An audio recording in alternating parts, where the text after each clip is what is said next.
Do you think of them like ex-girlfriends? Which one do you think most fondly of? Different stories and different memories of them, maybe. Yeah, but not like the shape or anything like that. Like, right, like which one was a gentle lover? Oh, I really like the HU. Gentle logger. Yeah.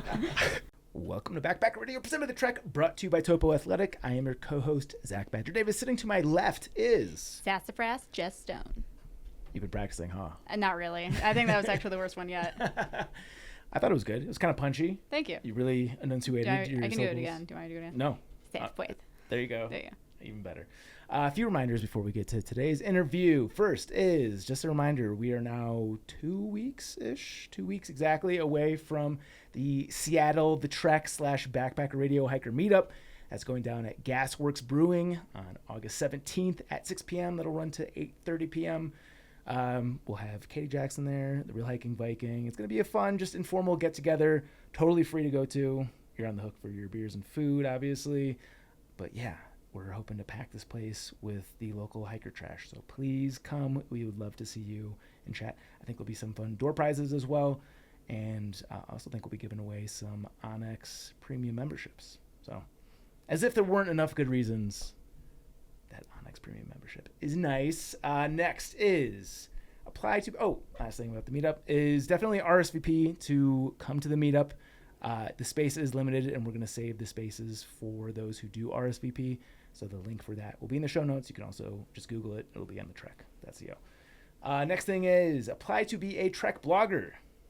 The applications for next year are probably going to be opening soon. I forget exactly when we've opened it historically. I mean, you can apply whenever you want to, but I want to say that it's November. Okay, some weeks is probably the wrong way to say it. I'll prime you for next season. If you are thinking about taking on a long-distance backpacking trek next year, or even a late season, shorter through hike this year, you can apply to be a blogger through the link in the show notes. Tons of perks. One of them that I've never even stated and literally just invented yesterday was with all the extra sun hoodies that I've been acquiring. Oh, that's genius. I've started just giving them off to our Trek bloggers through the Instagram DM group. So yeah, you've seen the pile that I have here. I have a pile equally as big at home. They're just going to collect dust in my closet. So I want to get rid of them, and I want to get rid of them to our Trek team. I can't say that that's going to be an ongoing perk. There's only so many sun hoodies that go around, but anytime I've got extra stuff lying around, I try to get it off to our team. Another perk I want to mention is that at the end of each year, we fly out one person, put them up, and ask them to be a guest right here on Backpacker Radio. I'm sure the wheels are spinning in Jess's brain because she has a very heavy hand in selecting who that's going to be. I'm mainly just wondering if you're washing the sun hoodies before you're sending them out. The last one is I don't know. Perfect. That's a perk, actually. I will say some of the sun hoodies that I like quite a bit, like the one that I'm wearing, are not going to get sent out. I want to have like between 3 and 5 that I have on heavy rotation, and then everything else is going to go out. But I do have a pile of like 20 sun hoodies right now, so that's a good number to dish out. But yeah, they probably do stink. Perfect. Some people pay extra for that. Exactly. It's kind of a shortcut into the OnlyFans of Trek Nation. But yes, the application to become a Trek blogger is available through the show notes. I guess to Jess's point, the application for 2027 will probably open. We're going to open it earlier this year. Let's say like September, October timeframe. Perfect. I want to say it was August of last year. Was it not? I have the memory of a chipmunk. Yeah, I don't know. we all do. But yeah, we'll definitely make a bigger deal when applications for next year are officially open. Last but not least is patreon.com/backpackerradio is the best place to go to directly support this podcast and our team members. One exciting content series that I and Katie Jackson are whipping together, and this could potentially be a new standalone podcast in the coming months, is kind of a work in progress for the title. I don't want to reveal it here, but the concept is we're going to break down the most topical trail news. So the things that are happening in the thru hiking world. A limitation on this podcast is because our production schedule is so far in advance. For instance, we're recording this almost a month in advance of when it actually comes out. Is that when news happens, by the time that we actually cover it, people don't care, or everything has changed, or it's just not relevant. we're working on a new podcast that will release it the same day that we record it, so we can actually talk on topical subjects. Katie Jackson is our lead senior writer. She's got her finger on the pulse with all things through hiking and news related. No one is better suited for this, so Katie's coming into the office next week, and we're going to get some content together for that. That'll be available only for Patreon supporters. Again, that is patreon.com/backpackerradio. It's also where you can go to get every episode of Backpacker Radio advertisement free. Is there anything else I should add anywhere? Subscribe. Like, subscribe, comment. 5-star reviews. Buzzwords. Yeah, all that good stuff. Okay. Let's get to the interview. I'm excited for this one. I picked up his log. This is with none other than Shawn Mahoney. This one. That log, yeah. Who's a triple crowner, but you may be more familiar with his hiking companion, Larry the Log. Shawn has carried Larry an actual large log over his shoulders for thousands of miles now, including the Triple Crown Trails, the Te Araroa, and peak bagging hikes across the Rockies and the Northeast. Shawn, thank you so much for joining us here on Backpacker Radio. Thank you for having me. How heavy is that log? This one is 27 pounds. 27 pounds. I would have guessed it was closer to 100. This one definitely feels heavier. We're going to have to post on the Backpack Radio Instagram the video of both of us picking it up. But Absolutely. That's how we started. The second you walked in, we were like, give us that log. How often do you get that, where people just want to grab your log? Often. Yeah. Yeah. Sometimes they want to take pictures, and it's just of the log. They're like, excuse me? No. Okay. Do you have to get protective of it? Like, people are wanting to grab it, and you're like, careful now. No, I think people are pretty respectful of it, but when people pick it up or if little kids see it, they see all the writing on it. I don't think they mean to, but when they go to put it back, it's fallen over before. And if it cracks, then I would have wood glue. I would need a lot of stuff to kind of fix it. So I'm more protective of it now. I've brought it into Walmart or grocery stores. I just push it in the carriage, but people love it. So they don't mind if I bring it with me everywhere. And then other hikers just treat it very nicely, so I don't have to worry too much. People usually want to look after it, and they feel honored to look after it. I'm like, all right, I'll leave it with you for a little bit. I feel like the size of this log falling on a toddler would be the equivalent of a Widowmaker. This thing is huge. That's a good comparison. It's like 5 foot tall. So before I left, I actually took a picture with my grandmother, and I have my elbow like this, and it's like Mim-sized log, my grandmother-sized log. Next to her, I think the log was actually taller and taller than her.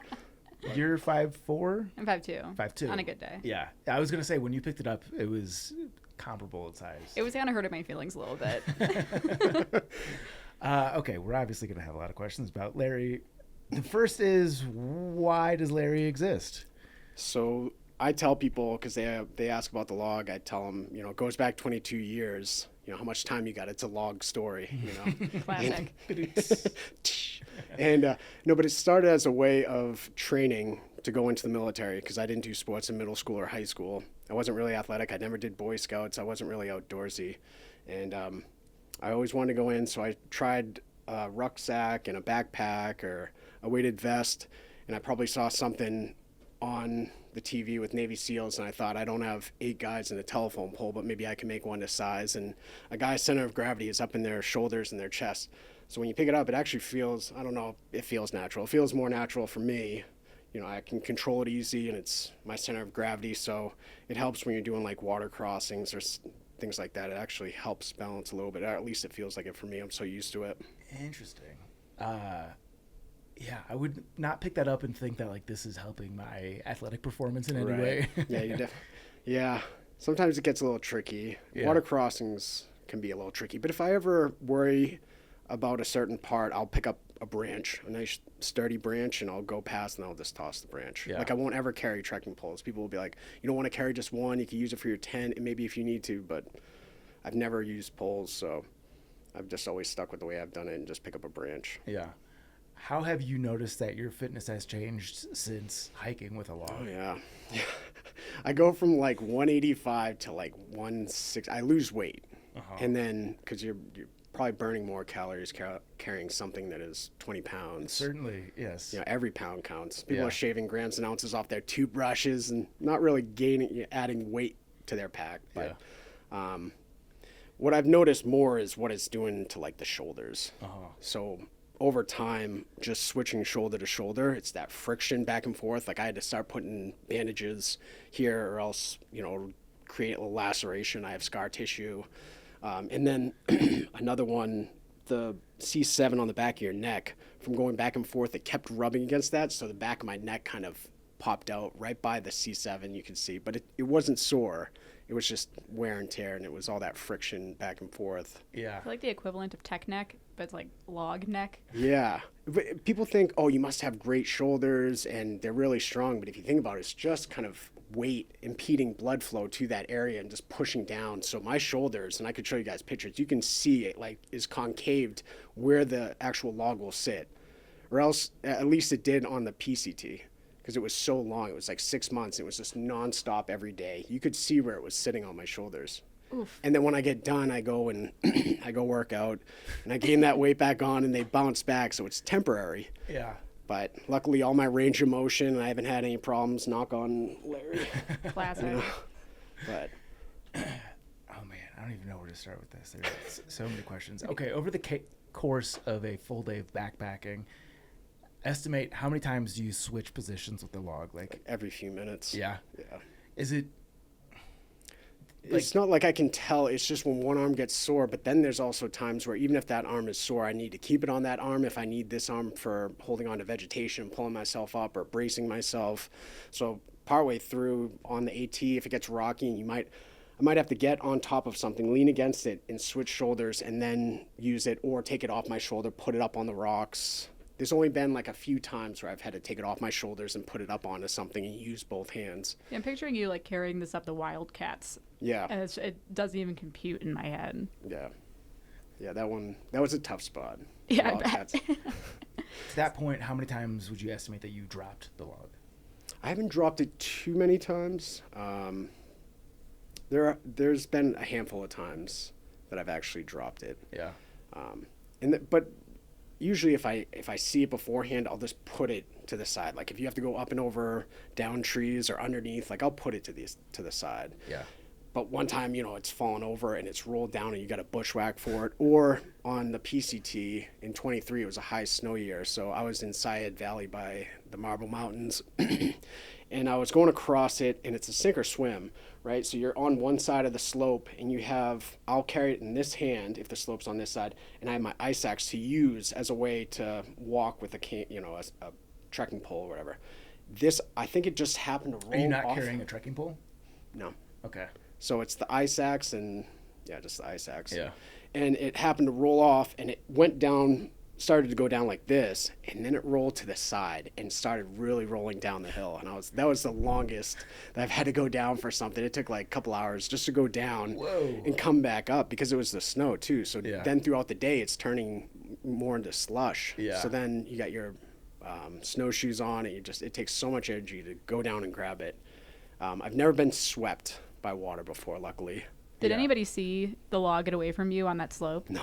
Oh, I can't tell. I feel like I would feel better if people saw that happen, because they'd just be like, really? Yeah. And be like, well, it was nice seeing you. See you never, I guess. They're behind me. Can you just bring it up? Yeah. Bring it up to me. I'll just wait. You got it. Yeah.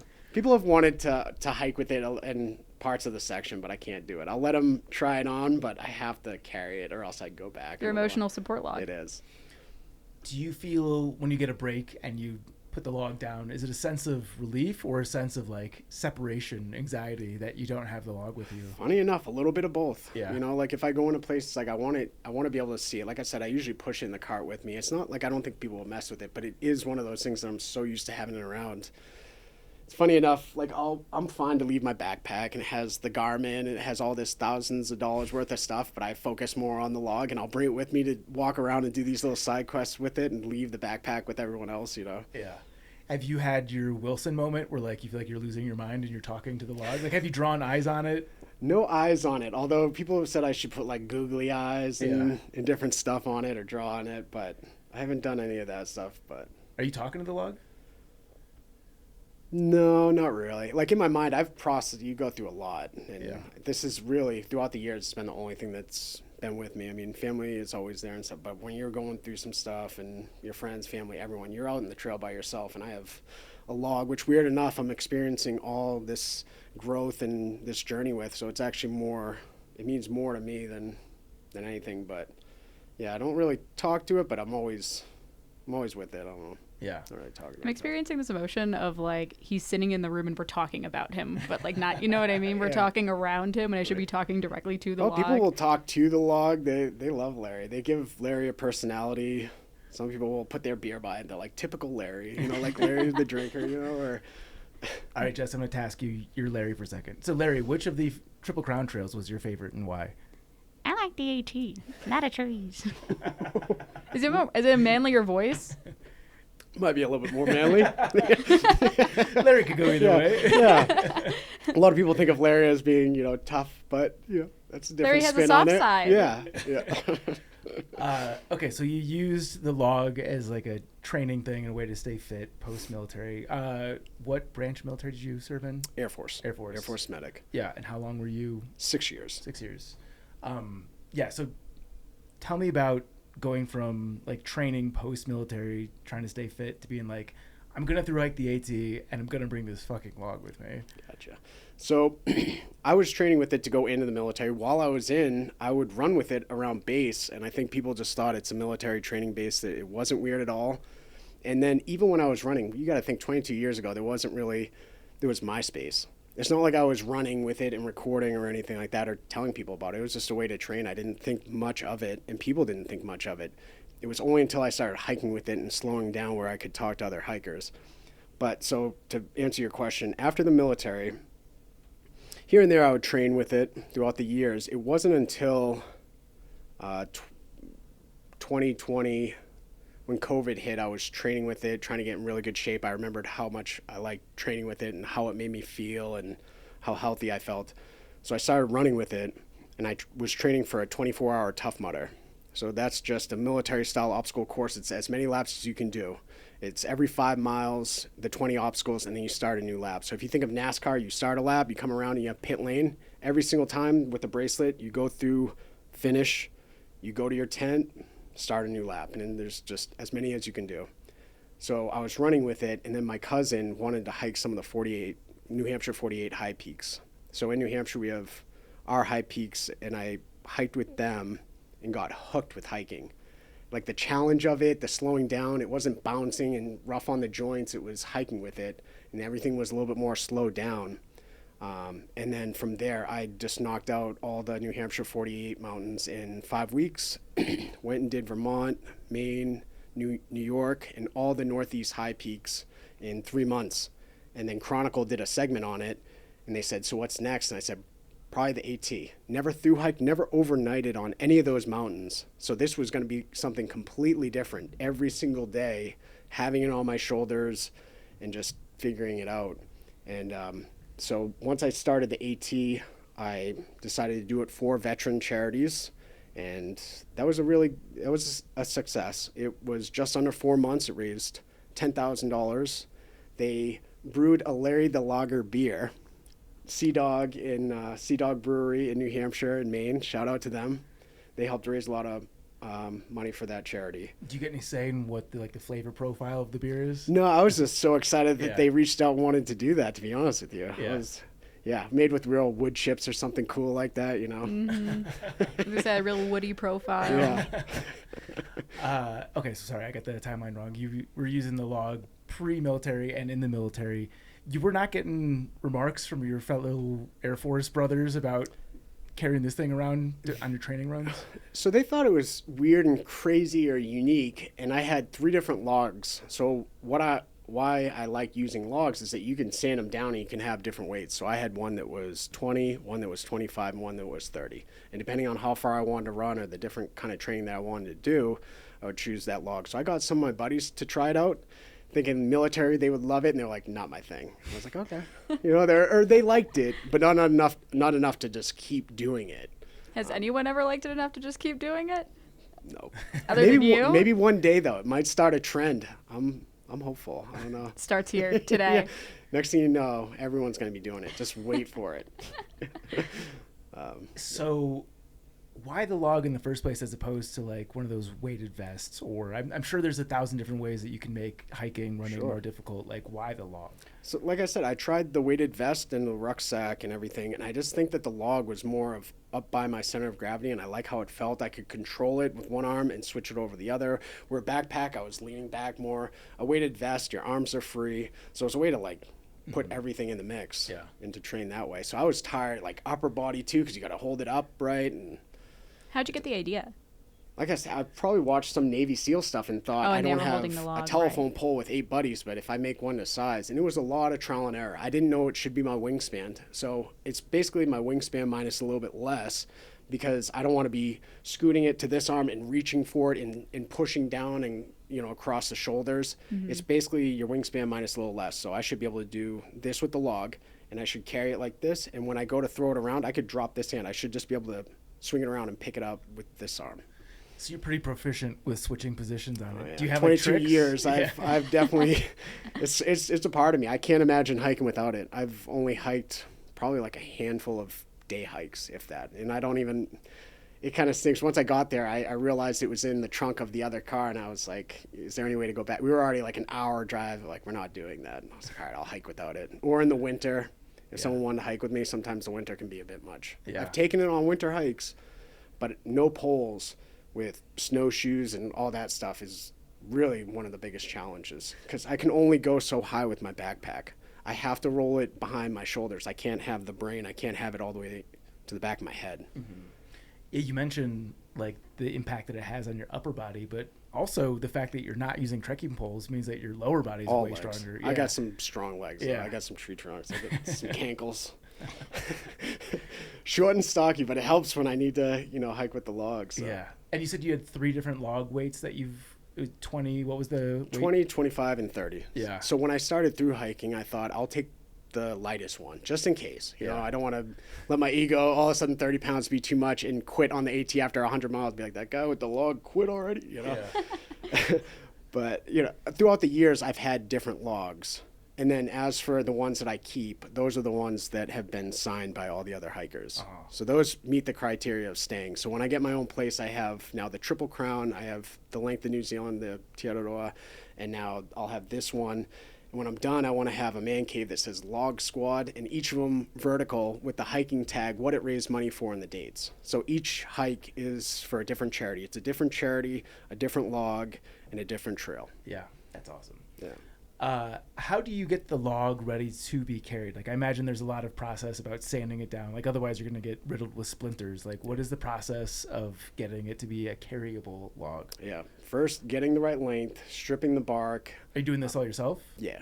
And I don't like to use power tools. I like to do it by hand. I just feel more part of. Yeah. It's just better that way.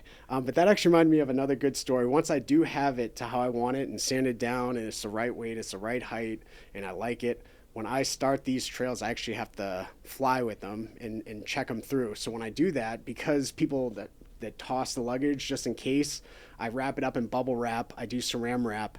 And then when I get to the front, they're nice enough. Once they hear what I'm doing it for, they put fragile stickers on it. And they actually, that's what I mean by people actually handle it with care. When they realize, they'll see that it's a log and they're very confused. But once I explain it to them, they're actually very nice. They carry it away like a baby, and they like help transport it to one to the other to make sure that it's not just part of all the other stuff that might get tossed around. Yeah. Or at least that's how they make it seem to me. So I'm like, that's very nice. See, the gate agent, though, gets the benefit of hearing you explain the story. The folks in the back who are just shuttling it onto the plane are like, what the hell? And why is it so fragile? It's literally a log. It's wood. Yeah. What is it, hollow? Is there a particular type of wood that you're looking for with this? No, but they're mostly like hardwood. Like, people have joked I should do cedar or birch or something. But if you think it's got to be a certain height, it has to be some kind of hardwood. I imagine the ones that I had before were like an oak or a maple.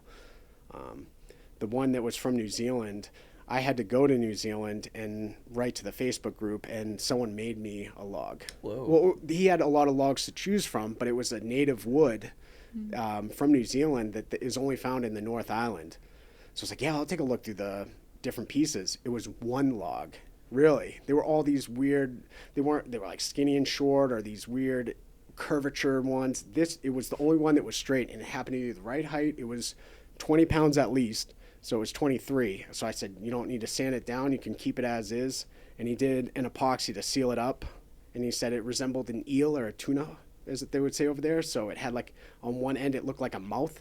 And he put these power shells on for eyes, and it looked like an eel, which was kind of cool. And everyone signed it, like most of them would be in black Sharpie because this kind of wood, but because it was a darker wood, everyone was signing in this gold Sharpie. So it was kind of cool. Oh, that's epic. Looks completely different than the other three. Yeah. Have you thought about giving each log a unique name? Because to me, this is like George Foreman's kids, where he named all of his kids George. Yeah. Like, are they different Larrys, or are they all different? I only did that because when I started hiking, and the first person on the New Hampshire group, they named it Larry. I didn't name it Larry. Mm-hmm. So when I was starting and I had my pictures on there, the 21 questions about what type of wood, how much does it weigh, what's its name, I said it doesn't have a name. And they said, name it Larry. It was the first person. So I honored that.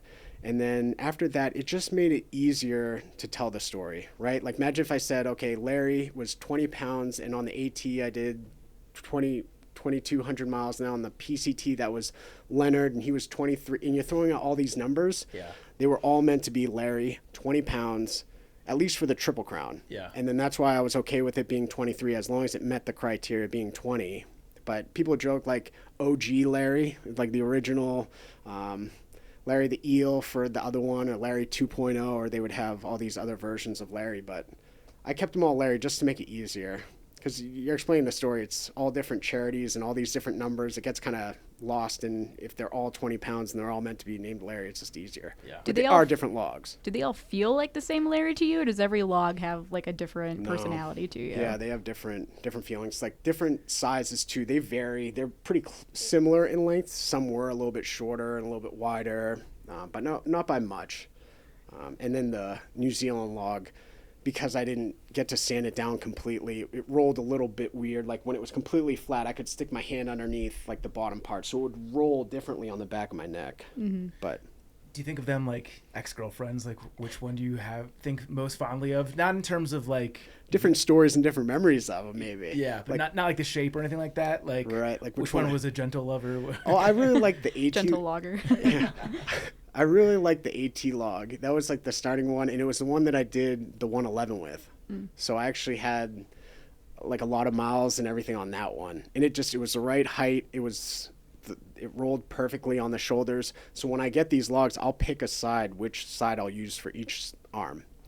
That way it just rolls the same way. If I were to flip it around and try to roll it, it would roll differently. So I get used to one side for one arm, and then the New Zealand one had the mouth side, and I try to do it on this side. That way when I put it down, I could always put it down the same way and not on the mouthpiece, because it was like concave and I didn't want to break the end of that one. So you said that the log is like leaving indents on your shoulders. Are you also leaving indents on the log? Is it like slowly weathering now?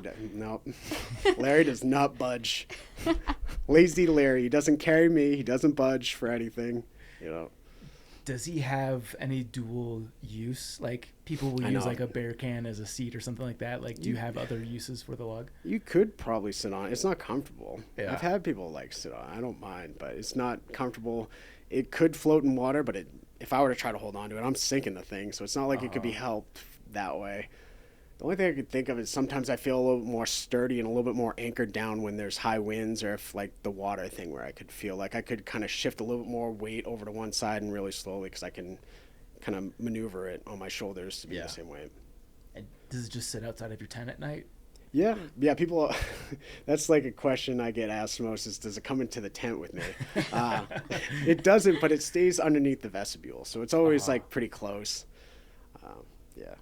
Do you forget splinters? Like, I obviously it's sanded down nicely, but like, I imagine with some wear and tear, or maybe like the sanding was missed in a spot. Like, have you had any? I feel like that's such a dad question. Are you getting That's a good question though. So it is fully sanded, so it doesn't really hurt. But at times, like if it does drop and it does chip at the very end, sometimes, yeah. But not really splinters. If anything, it might like mess with my hand a little bit. But yeah. So you did the AT northbound? Yes. So you're in the bubble. Were there ever instances where you're getting close, or maybe even like you're turning too fast and you knock someone? Because like obviously there's a lot of people around. Like navigating those crowds, I imagine, is something they have to at least be aware of. Yeah, once they see me with the log, they're usually pretty mindful that it's going to create,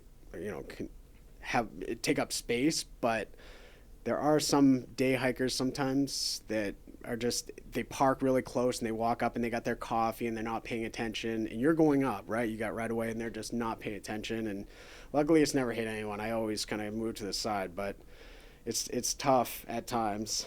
I'm picturing you Trying climbing. to be small with this thing is very hard. If you have to bushwhack, so I go from holding it side to side and I got to bring it up almost like a rifle and try to walk through like this, and then when I get through, put it back and get wide again. So say you're like coming out of Newfound Gap and it's like a parade of hikers. Are you just like wide load coming through? Like, how are you? Sometimes they make a hole. It's tough. Sometimes if they ask, like, I would never blow by anyone. If someone genuinely wants to know what I'm doing it for or why I'm carrying the log, which is a lot of people. Yeah. It's not even like older people. It's kids. It's elderly. Everyone. It's like a curiosity magnet, you know? So I don't mind telling the story. It does take a little bit of time. I don't mind telling it, though. A lot of people really enjoy hearing it, and I don't mind telling it. It does feel like I'm always talking about myself when I do, but I think a lot of people like hearing the story and they want to hear it from me, and I can appreciate that. So I try to not be quick with anyone. But sometimes I have trail angels that are ready and they're going to bring me into town and I have to kind of move quick. So I'll give them like a quick explanation and keep moving. But I'll say just look up Larry the Log or something like that because they've had some nice articles. I've actually, my buddy made me some stickers. I should grab some for you guys. And It has the QR code.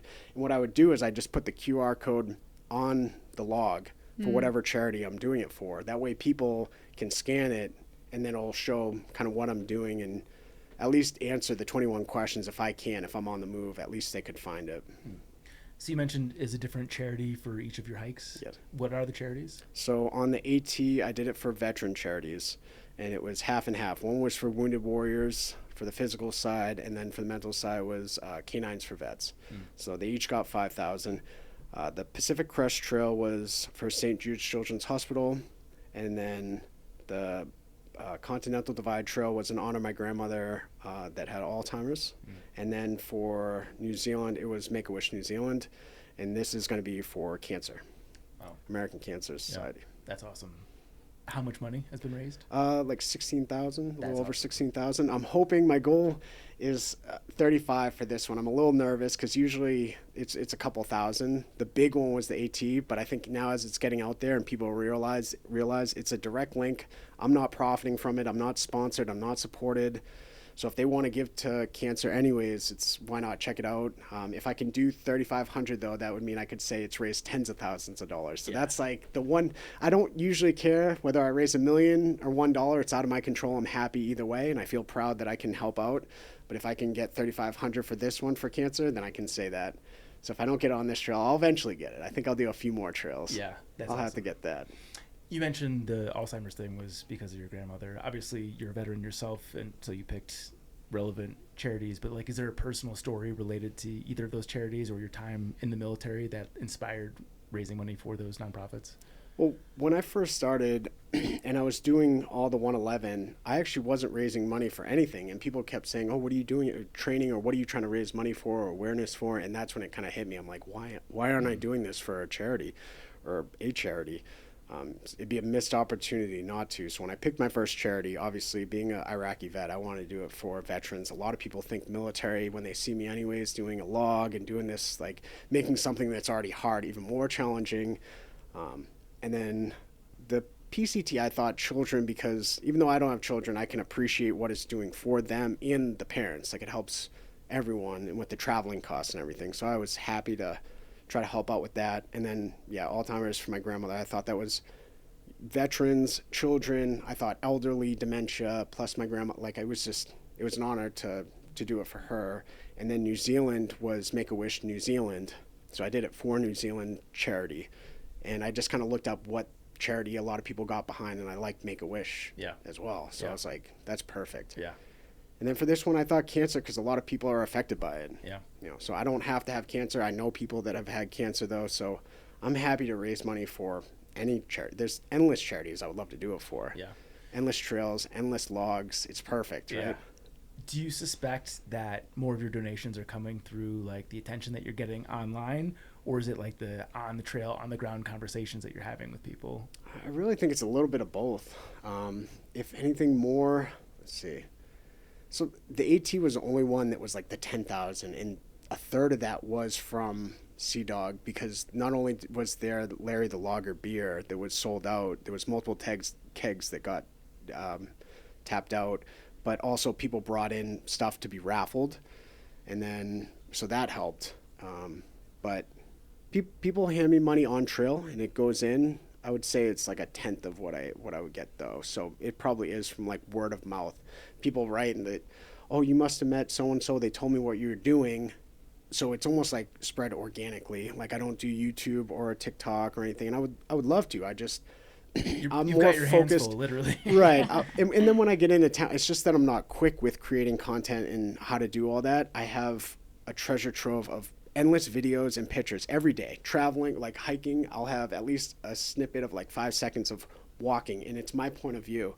So you could have one walking through the Sierras into the Cascade Mountains and along the AT, New Zealand, all these side hikes. So it would be cool. I could do like cool videos, but I feel like it would take a lot of time, and I like just putting the effort in on the trail and spreading the word that way. So I would need a team. So it's one of those things. I don't mind it growing organically.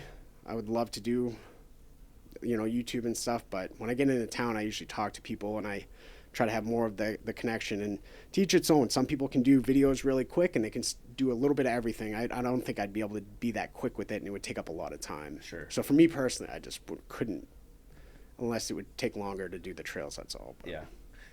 Do you have to be especially mindful of your nutrition? Like the demands of long distance backpacking are hard, but obviously you're carrying a big ass log, and it sounds like you're going very fast. Like you did the AT in sub 4 months, you said? Yeah. And I stopped to do one of those like 12-hour Tough Mudders. So on each trail, I will say on the Triple Crown, I was very determined, especially the AT. And I didn't start off fast. I feel like I could have done it faster because I did the 111 and I was used to doing those mountains. When I got into Georgia, I was taking it slow because I didn't know how I was going to doing it day after day after day. And I just, in the back of my mind, I thought, people are knowing about it now, and God forbid I only last like 100 or 200 miles. Yeah. I'm going to be embarrassed a little bit, like there's a brighter spotlight on you. Right. Like people are going to be like, told you carrying a log's a dumb idea. Yeah. For your sure. knees are going to hate you, Yeah. It's all worth it to me. I'm doing good, but do your knees hate you? No. How old are you? I'll be 39. I know. Now they're starting to talk to me. My body is talking to me a little bit, but I think not doing sports in middle school or high school and really getting after it that way saved myself. And then what happened is when I really started training with it again the second time, there's a whole kind of backstory with that. Once COVID hit, right before that, I actually got like septic shock and I almost like passed away. Like I had all that stuff. That is a whole other side we could get into, but that triggered, I think, that was the spark that picked it up again for sure. Interesting. Yeah, I saw the Instagram post that I think you mentioned that your life outlook was like 50-50. Yeah. Tell us the story. Yeah, they said I was the sickest patient there, and then I had a 50-50. What happened was I think I had like MRSA or something on the skin, and the VA knew, and I was being checked out for it, and I was released. But what I was doing, I was itching so much. I have eczema and like stuff, so where if it scabbed and I was itching, I think it just entered the bloodstream, and I had no idea. And I was Do you think the eczema is related to the log at all? No, I've always had eczema. Okay. And even for this, asthma, allergies, eczema. Wow. And I'm not exactly tall, so if you think of someone doing this, you would think of like a triathlete, long, lengthy, long strut, nice lungs. I carry my inhaler. I have my inhaler right there. Huh. Yeah.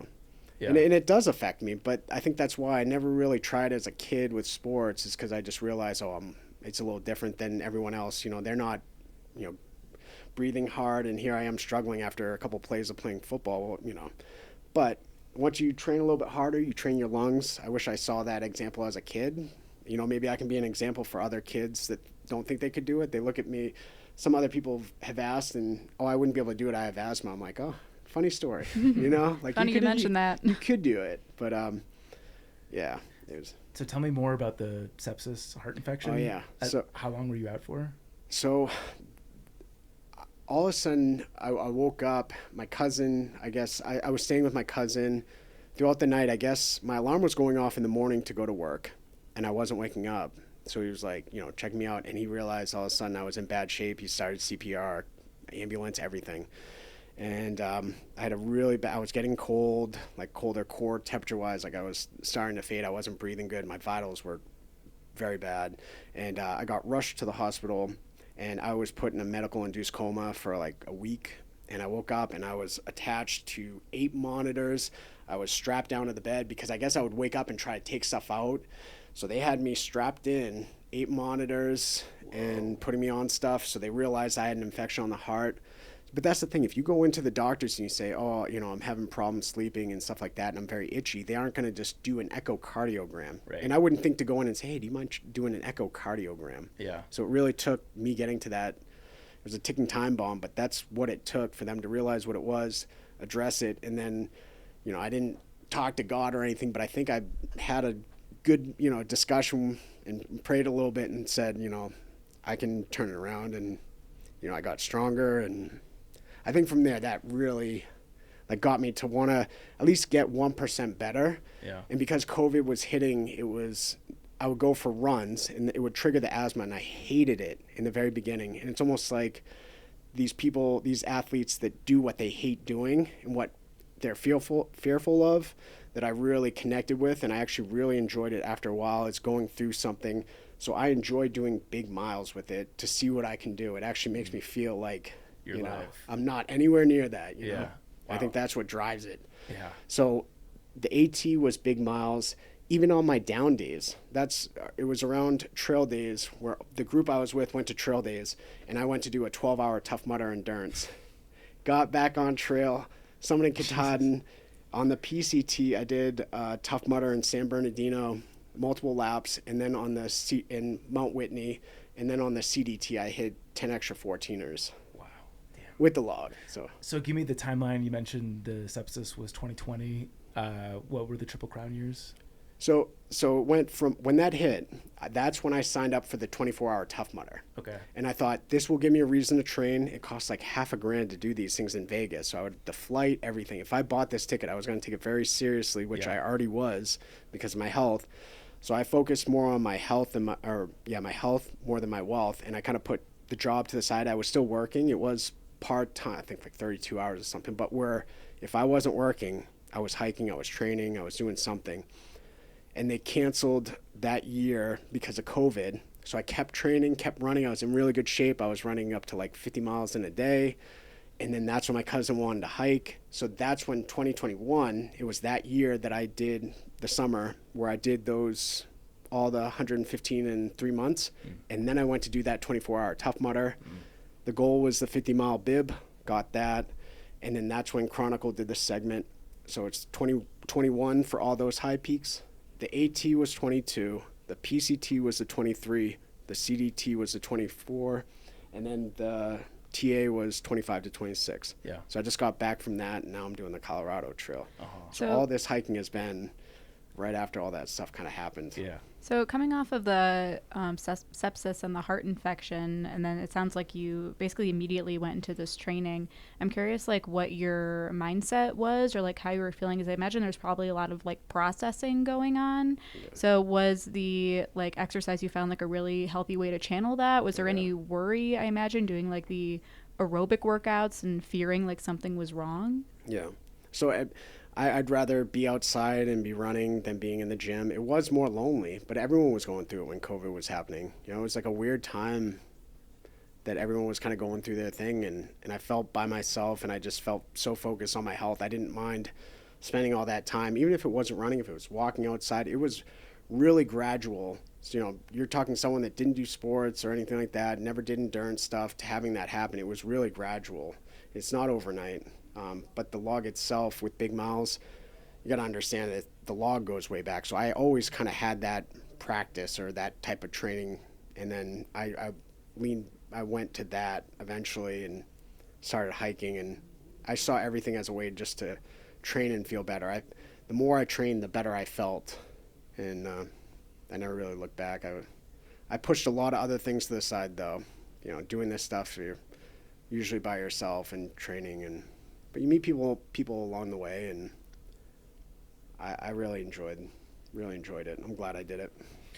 So on these through hikes, are you generally more solo? Like, are you hiking with a trail family at all? I've met people along the way. On the AT, we had a big group all the way up until Virginia, and they went to trail days, and I went to do the Tough Mudder, and that's when it was hard to link back up with them until Vermont, I think. We're always like a day or so different because they went and did that, came back, and I was really close to them, and we covered around the same miles, but I was either always ahead of them or always behind them by a day or so. But it was nice to be with a big group. And then when I was triple crowning, I had 3 people that I was we hiked the same pace and everything like that. It's hard for me to do that though. Yeah. I really enjoy being by myself. I wake up really early. I push big miles not because I'm fast. I push big miles because I start early and I hike a long time, probably longer than most. And then I don't stop for lunch. Like I'm on the move, and I have no problem stopping for an hour or half an hour and enjoying a spot or jumping in the water. But because I'll wake up at 3 a.m. And be on trail at 4. Have you always been that way, or is that a military thing? When I first started, I wanted to be on trail by 6 a.m. And then it slowly got earlier and earlier because I thought at a 2.5 mile per hour pace, it's not too fast. But if you start at 6, you could get 10 miles by 10 after 4 hours, 20 by 2, 30 for 6. And then that's nonstop though, right? So if I woke up hours before that, that meant I had those hours throughout the day to take breaks, talk to people, and still put on big miles.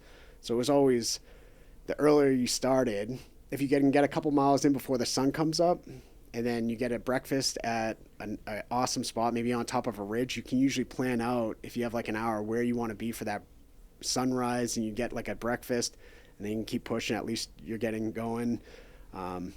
And then for the PCT, it was really early because the ground was solidified, and if longer you wait, the less miles you're going to do.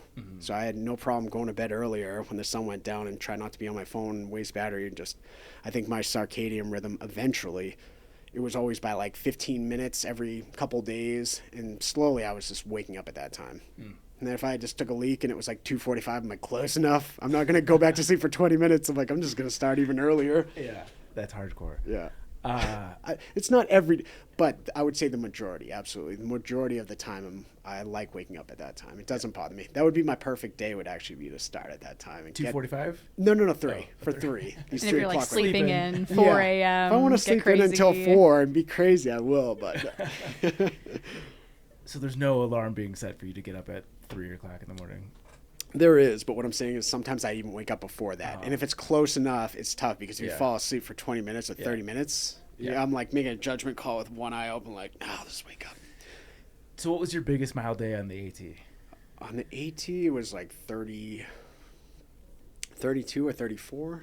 Like I pushed 30s. I don't think I pushed 40s. That's why I'm saying 30s. Yeah. Do you have any sense of how many days you did over 30 miles on the AT? On the AT, probably, probably 5 to 10, maybe not double digits, but I would maybe closer to that. I was trying to do around a marathon a day. In my mind, I thought if I do 22 miles a day, that is 1% of the trail. Yeah. So that I was like, if I can do 1% of the trail every day, I'll do that. And then I got closer and I was like, I could probably do a marathon. Anything over a marathon feels like my shoulders after a while, like, all right, why are we still doing this, you know? I call it a logathon. Yeah. Was there a certain point in your life where you had to like switch your identity? Because you mentioned growing up that you were not athletic. Yeah. And what you're describing is incredibly athletic. Was there like a moment where you're like, what I'm doing is actually pretty physically incredible? I don't know if I get like the full gist of it.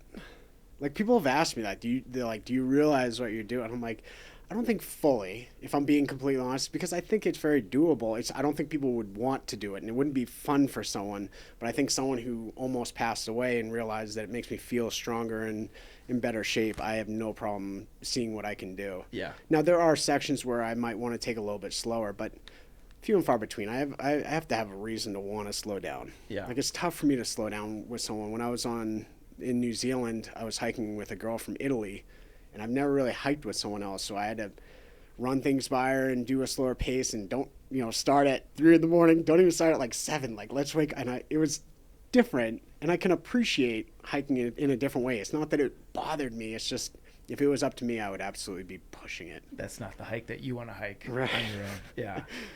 I can resonate with what you're saying to a much less extent. I started to get into fitness in high school, and then my junior year, I tore my ACL. And obviously, this is a much smaller scale compared to what you're talking about. But just even going like those few months without being able to do anything physically active, like by the time I actually got my leg back, I was so hungry to actually like go out and do stuff. I never got to your level of fitness, but like it definitely lit a fire in me. So I can resonate with what you're saying.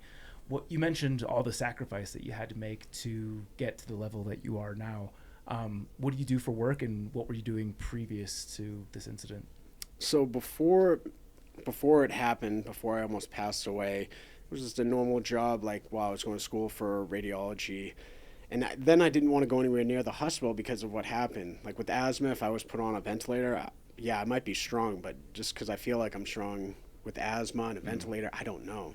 And I don't even want to test that. So I didn't want to go near a hospital. I was working for my buddy who owned his own job, like landscaping. And because I was signed up for a 24-hour Tough Mudder, it was a physical job. And that is more my speed, even though a lot of people don't want to do that job. Yeah. I don't think I could be behind a computer. I would have to at least be somewhat physical, even though it's a tough job to have. It was keeping me in really good shape. Sure. And I really didn't mind it. Plus, I knew that I could go away for 4 to 6 months, and they were completely okay with it. They knew what I was doing it for. They said I had a job when I came back, so I had 3 different jobs between those. On the AT was one job for like landscaping. When I came back, we were still good, but he was going in a different direction. I actually worked with another person who had a construction and roofing job, again another physical job. Multiple years where I could slip away for a while and then come back, and then working for my cousin right now, it is fiber optics. But again, he knows what I'm doing it for, so it was like I would work with him and let him know, hey, something in the future, and he owns the company and the truck, so he's like, as long as you give me enough time where I can, take the truck off the rotation or find someone, don't worry about it. And I feel bad. Coming back from New Zealand, I was telling him, ready to hit the road running, and I got back, and it was so used to being on trail. It's different when you go from on trail back to real life, and I was able to save. I've always been pretty good. Usually money is another question that people have. How do I do this, right? But being at my age, I don't have children or pets. My place is like $1,100 a month, water and heat included. My car, Honda Civic Coupe, paid off, 40 miles to the gallon. I don't even have Netflix. I've never had anything in my TV. I have one. I don't even think it's not even plugged in. Never had cable. If I want to watch sports, I'll go to the gym and watch it or get the highlights on my phone or something. I don't need to catch up on shows. I really work out and hike on the weekends or hang out with friends, but I don't, go out to eat and go out to bars or anything like that. I meal prep, so I'm pretty good with saving my money, and not only that, but investing my money. When I was in the military, when the 2008 and when the housing market crashed and all that, that was 100% disposable income when I was in the military. I was in the dorms and I had a meal card, and I would save and I would invest, and all the stocks that you picked back then, a lot of them were turning around, and I made, with no financial advisor, no inheritance, nothing. With only a couple stripes, I ended up saving over 6 figures. Wow. So Hell yeah. I was, I was investing in that, and then throughout the years, it's been up and down and everything, but throughout the years, I've just been like saving and investing, and I really only invest for memories and doing stuff like this. And then I'm not sponsored or supported, I just save up for this kind of stuff. Yeah. I'd rather spend money on memories than material. Yeah. Are you open to sponsorships? I would love sponsorships. I just don't know how to, again, it's almost like creating the content. A lot of people love this, but if I can like attract people that want to help me out, that's the only thing that I can do is like, this is my way of giving back. I just don't know how to do a lot of the other stuff. It's not that it doesn't interest me or that I want to look into it. It's just, my thing is more of like hitting the ground running and the boots on the ground type stuff and hiking it and collecting videos and stuff. And if anything, if I do something in the future, I will always have those pictures and videos. I asked one of those AI things about a children's book and all the things you can learn from thru-hiking and stuff with the log, and it actually geared towards kids because they're very creative, like Larry could talk, or all these things that a children's book could have, and you could have it for each trail and raising money for stuff and doing something for something bigger than yourself, or paying it forward, or there's some good concepts behind it. But just me, I end up getting lazy, and I do the hiking, and then I post 10 to 20 pictures and videos. I I wish I knew how to do that stuff. But I'd be open for anyone that wants to help me out. Yeah. Well, let's shoot your shot. Do you have any dream sponsors? Who would you like to work with, like backpacking brands? Look into the camera. I'll give a shout out to Hyperlite. Hyperlite already helped me out in the future, and then Town Shirt has helped me out, and they've donated $500 for the New Zealand charity. And I didn't ask them; they don't ask me to post anything, so it's nice when people reach out to me. I don't know. Dylan's a good guy. Yeah. We also haven't talked about the fact that he's wearing the wood grain I town love shirt this. right So now. after It's perfect. after they sent it to me, the CDT, I've worn it since, and they've given me other new ones to start. They're awesome. And then they've posted my pictures before. Yeah. And then the fact that they did the $500 donation, they didn't even tell me that they did that. I got an email saying you got a donation. I was shocked. Yeah. They're very nice. Shout out to Town Shirt. They rule. Dylan Absolutely. sent my son one of the youth sun hoodies, and I think I mentioned this on a previous podcast, but it is by far and away his favorite shirt. It's the one with the red F, I think. Yeah. And he wears it nonstop. Oh, they're great shirts. Yeah. I mentioned to him offhand that I loved the bluebell pattern, and he was totally out. And then months later, he's like, "We got bluebell back in. Do you want it?" Yeah. So sweet. Yeah. Dylan's a good guy. Former Trek blogger way back in the day. Okay, so you're headed off to the Colorado Trail here in how long? So this one, unlike the other big 3 trails, this one's a little more loose. Like I've hiked 200 of the 500 miles, and I know that there's fires going on. I'm gonna start and just see where it reroutes me and stuff, wherever I can go. But I just plan to knock it out in like a month or so. I'm gonna be meeting up with my family in Florida in August, and then I plan to come back out. Like I'll leave my log in my backpack, meet them in Florida, and fly back, which I didn't tell my mom about. So she's like, I have our plane tickets back to, and I'm like, I'm sorry, I'm not going back with you guys. So I'm like, can we call and change? She's like, you're going back out? I'm like, yeah, I think so. And I have money saved. Robbie's okay with it, you know. She's like, that log is a bad influence. Yeah. We talked about this a little bit before we hit record, but I'm curious now that I know that you're asthmatic. Do you have to be extra cautious given all the wildfire situation that's happening in Colorado? Yeah, I noticed right away. I noticed I was using my inhaler right away, and I know that this is a heavier log. That's why when people ask, like, how fast, I don't really put as much pressure on this one. Mm-hmm. The other Triple Crown, I wanted to be every mile, like, just if I can't go where they rerouting me, connect back. Where this one, you know, I will be doing the trail, but I don't care how long it takes if I have till October, if I need to let things cool off or whatever, or if I want to meet up with a friend and do like a 14er or something like that, I will. But I will do the whole trail, and that'll be my main focus. But it's a little bit more loose, as in like, oh, I need to be here by this date. Yeah. You know, I'm doing this section right away once I get into Twin Lakes. I'm resupplying, going out. Like if there are friends that are like, dude, you want to meet up for a little bit? I have connections from all over the trail. People I was in New Zealand with are on the CDT. So it's like if I can meet up with them, I would be okay too. Yeah. Have you ever done a thru hike at a leisurely pace like that? No. Okay. That's why I'm saying it's usually I like to push big miles, and that's what I'll do if I'm focused on the trail. But this one's a little more loose where I'm seeing, okay, is anyone around? Does anyone want to? And to slow it down does help when it comes to fundraising, because staying in towns, you know, if I'm very quick going through the towns, people are like, no, you need to stay at a hostel. You need to tell them what you're doing, and you need to speak about it and try to put it out there. And I'm like, I know, I just get too excited. I just want to like keep going, prove myself, you know. But this one will be a little slower. I don't mind, especially with the air quality, my asthma, heavier log. This one's 7 pounds heavier. So I can't say I'm going to be doing marathon days, but I'll listen to my body, and I'll still probably push some good miles and take it from there. Yeah.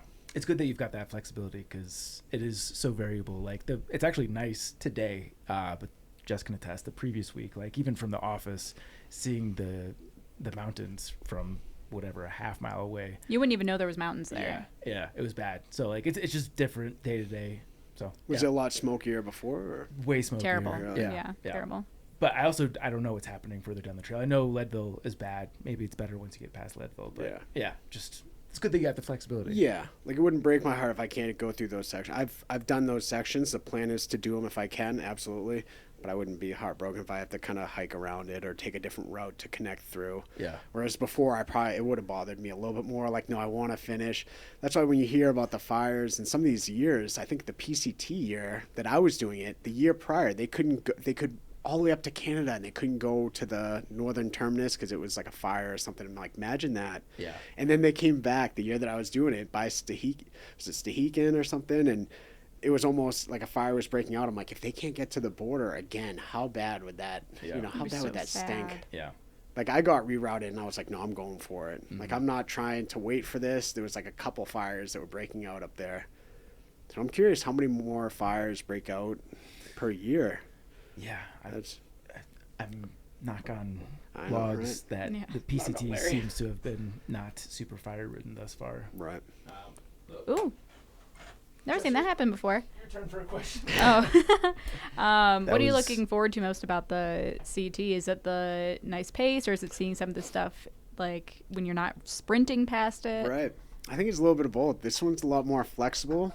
Like I said, the Triple Crown was just straightforward. The New Zealand one was more of like an adventure and hiking with someone else, and I slowed it down. I was learning to do a different pace. This one, with the flexibility of kind of whatever I want, I have a lot of time out here. This one feels a little bit better, that I get to go at my own leisurely pace. If I want to go on some sidetrack and go see a lake or something like that off the trail or something like that, I can do. There's really no rules for this one. What was New Zealand like with the mud and navigating that with a big ass log? Yeah, the terrain over there is no joke. The north is more of like, you have dirt roads, and you do have along the beaches, and you have the forest and fields and everything like that. Down south is more mountainous, and your feet are going to be soaked for like the whole day. So it's a lot of like marshy, you can't see where your foot's about to go, and sometimes it's a sinkhole, or the mud is probably the hardest because their vegetation over there is like, if you think jungle, not like the trees, anything close to you and where you're walking, it's all like bush. So it's not like you can really brace yourself, and you just see all the foot marks slipping out, and I knew I was going to slip. So it was like you test with your foot, and you'd be holding it, and next thing you know, that foot slips out and you're falling, and Larry's eating mud.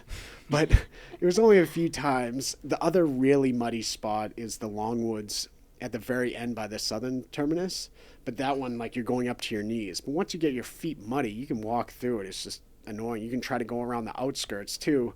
But with the log, if you imagine the bush right here and all the mud's behind me and I'm holding on, like, I'd have to switch shoulders and hold and try to not slide back. So sometimes it was worth it just walking through the mud.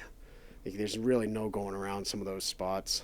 Especially if you're navigating this big ass log and you're like, you know what, screw it. Like, and the Richmond Range was a little more challenging with like scree, and you're coming down something and you're surfing with this thing. You're like, I was about to ask, like, obviously you've done like all of these 14ers, you've done all the, what was it, the NH 111? How is it? Yeah, NE 111, Northeast 111. Yep. Have you ever had like a scary close call, like just based on when you're so top heavy like that? Like if you go over, like especially on some of these class 5 scrambles, I imagine it gets kind of touchy. Yeah, scree is tough.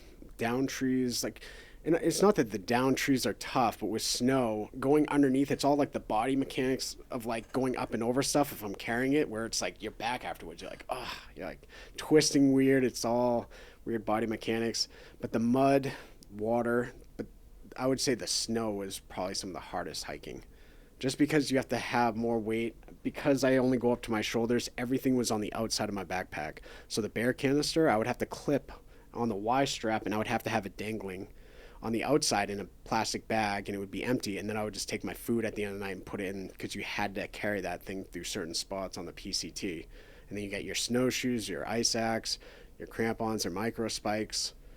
And it was just, when you start to go across and up this pass, you don't just go up and over, so you got to kind of like go along the side and slowly up and back and forth and up and over. Where if I'm coming to you and the slope's there and I'm walking like this arm is going to get tired, right? The slope's this way and we're walking across, I'm walking to you. Let's just say you're 3 times further away and I'm going across it slow. Once I start, it is a sink or swim. I can't just turn around with it. I can't lean against the wall. I'm carrying this, so I have to walk like this. After a little bit, this arm is going to get really tired, and then it's going to get pins and needles, and you have to switch. So I switch. Ice axe, hold it here. I can't walk like this across. And then, so I would have to stand there just like this, let this arm recover. Mm-hmm. You can't rush that. You just wait for it to recover, whether it was wind, snow, whatever. Wait for it, start walking again. And sometimes it would take 2, 3, 4 times just doing that to go across. And you can't, once you start going across, you cannot it's a sink or swim. So I look at it, and I could look at it all I want, but it just means, you just got to go at it. You can't really wait. The longer you wait, the more you're just going to anticipate it, and sometimes it's just better to go after it and get it done. Are you ever in a gym, or is all your training just with a log outside? When I get done with the trail, I go from like 165. I think I'm at 190 right now. So I'll bulk back up in the gym, and then when I'm on trail, because I'm only doing cardio, I'll drop weight, usually like 20 pounds throughout these couple months, but it's not as dramatic because I've had that weight on me before, and I'm just losing like a lot of muscle mass, but I'm eating a lot still, so it's a really gradual weight loss type thing. Are you losing it from a specific area, or is it just kind of it's just mass all around? Yeah. My shoulders, my arms get thinner. I get thinner. Mm-hmm. Yeah, everything I think gets thinner. I asked you about your nutrition earlier, and then I derailed you. Are you maniacal about protein consumption? So I don't cook or cold soak. I've never cooked or cold soaked on the trail ever. Not even cold soak. What are you eating? I know, that's the question, right? So I have like beef jerky, I have protein bars or meal bars. I do have dehydrated fruits, granola. I have electrolytes in all my water. Usually when I drink, I don't usually just do water. And then because I can push bigger miles, I can get to that town instead of 5-6 days walking. I can do it 4 maybe. And then when I get into town, I'm just going to eat everything in sight. Yeah. Do you have a go-to town meal? Go through what? Do you have a go-to town meal? I like pizza and I like burgers. Yeah. You? Can't beat it. Yeah, I'd say honestly probably same. Yeah. Of the things that I've eaten the most in my backpacking career in town, pizza and burgers. It's just Is that what you think about though when you're going to the next town and you're like, oh, I'm craving burgers or I'm craving. as I get older, I try to introduce a few vegetables into my life. Although I think my inner fatty always comes out when I'm backpacking for sure. But yeah, no, I remember the days of just being able to down an entire fucking pizza, and, like it not be a problem. Do you like vegetables off trail? Now I do. Now I have to. I like it's not an acquired taste, but the association. I've now learned that when I eat vegetables, I feel better. And it took me a long time to figure that out. You eat, and I don't like a single vegetable. I have to, when I'm off trail or when I'm done, I blend kale, spinach, and I do like pineapple and frozen berries, but I'll do like beets, all this stuff. But the pineapple and the frozen berries disguise all the flavors, and I'll drink it. Yeah. But I can't just sit there and eat a salad or a vegetable. I don't like a single one. And people are like, oh, what if you add butter to it or cheese melted on top? And I'm like, none. Yeah. I'm so picky. So the fact a lot of those dehydrated meals have something that I'm not a fan of. Yeah. And they're already expensive. So I just think, all right, then I would have to bring the mini stove and all that stuff. And I'm like, I have more room in the bag for snacks, and I'll snack as I go, and I'll try to get protein at the end of the night, and I'll try to have certain things throughout the day, but for the most part it's like anything is free game in that bag. Yeah. It's really surprising to me, honestly, because I feel like with how hard you're pushing, like I would think that you would be focusing pretty hard on fueling yourself so you could get the most miles out of it. Yeah, but it sounds like you kind of just like a big junk food guy. I think it's because I had so much training with it before. I always had that in me to do it. I'm sure I would perform a lot better and I wouldn't be as sore. I carry 2 logs. Don't threaten me with a good time. Well, I say that I focus on, the food and sleep, but man, I feel like I get sleep deprived pushing big miles. But once I get into town and I eat big and I sleep, I kind of readjust and reset. And I feel like I can do it for a while. And if I need to, I'll take another day off or whatever. But very rarely would I take like multiple days off. So are you consuming most of your nutrition on trail on the go? You mentioned that you don't like to stop that much. Right. You will, but primarily you're eating on the go. Yeah. So like, what is you mentioned protein bars. Like what's your typical Like I'll have a protein bar, but a lot of the stuff like crackers and stuff like that are better because when I hold up the log, I can go into my food pouch and I'll take it and so while I'm hiking, I got the log there, I'll do one of these deals and I'll like eat as I go. Anything more than that, I might have to stop to eat. So I'm like, unless it's like easy access to a pouch or something and a meal bar or whatever, I can peel and eat, or, the dehydrated fruits I'll put up here and I'll like kind of pick at them in a bag and close it back up. I'll stop to filter water, I'll eat. Or if you come across something that is worth waiting, I don't mind. There's no time limit. I'll enjoy a view if I feel the need to, or you come across like a nice lake or something like that and you want to jump in, Yeah, the fact that 2 o'clock comes around, you push 24 miles at that point because I start so early. It's like, well, I could stop right now if I wanted to. Hottest part of the day, I'll jump in the water, relax, and then I'll push a couple more, set up the tent around sunset and enjoy it and go to sleep. Push the next day. But I get it. A lot of people are like, it sounds good in theory, but like I'm not waking up anywhere near 3 a.m. I'm like, I get it. Have you ever used Larry as a charcuterie board? I haven't, but that's built actually a in. good There idea. you go. Keep me Be around the for first, the yeah.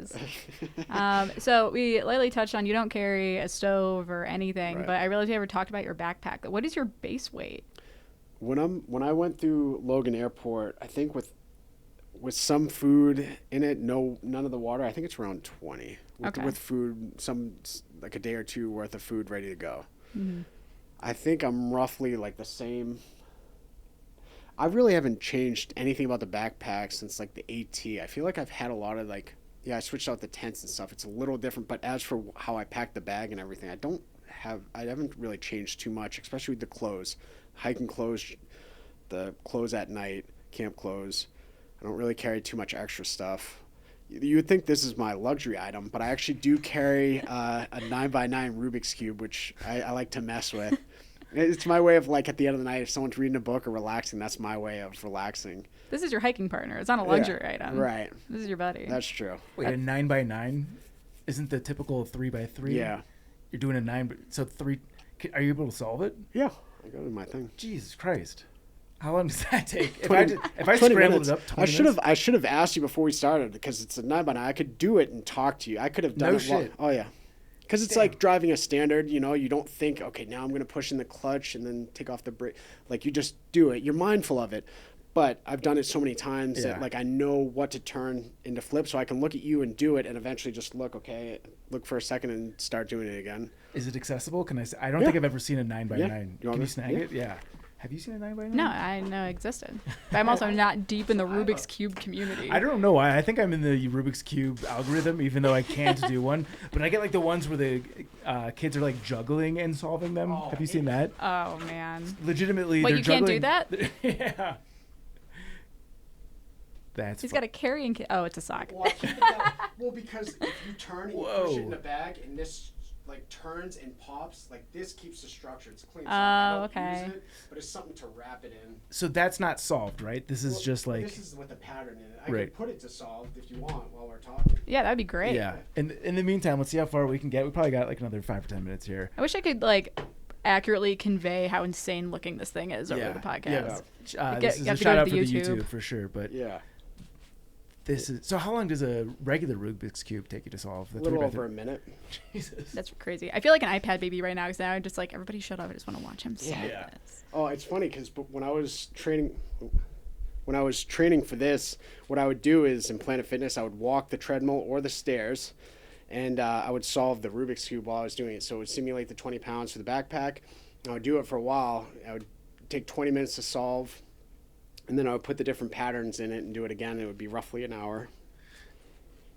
But So you mentioned that you don't have Netflix, you're pretty offline as it goes. So when you're hiking, I imagine you're probably not listening to audiobooks, you're not listening to music. So is this what you're doing? You got one log on your shoulder and I you're wish I could do this while I was hiking. With the other arm, just solve it as I'm going. Yeah. I wish. No, I listen to music. I do have headphones for that, but yeah, for the most part. He's already so much closer. I know. I'm so locked in. I can't think of a single it's question almost, right now. It's almost done. Did you excel in school? No. What things do Rubik's Cube intelligence correlate to? Because It doesn't. It was just I was very intrigued by it. And once you learn the patterns, people look at me like I'm very smart, but I was middle of the pack. I could have probably tried harder in school, but I've seen enough of the tutorials to know that I'm just not picking that up. I don't care how long it would take. I'm never going to be able to be good at Rubik. And you're looking at me while you're easily solving a 9x9 Rubik's Cube. I'll be able to finish it. He's not even looking. That's fucking crazy. Wow. That was maybe 3 minutes. Yeah. Picture a fully solved Rubik's Cube. That's what we're looking at right now. You could spin this 7 times and I'm not getting it back to... Can I play with it? Can I? Yeah, of course. Yeah. Yeah. Oh, there's so many things, so many this is designs you can do satisfying. too at the end. I could do checkers, cube in a cube, the flower pattern, the super flip, and the bigger they get, the cooler they look. So I have a 15 by 15. So instead of 9 across, it is 15 by 15. So that one fully randomized. How long is that taking you? The difference between a 9 by 9 taking 22 minutes, the 15 by 15 is 3.5 hours. Wow. What the?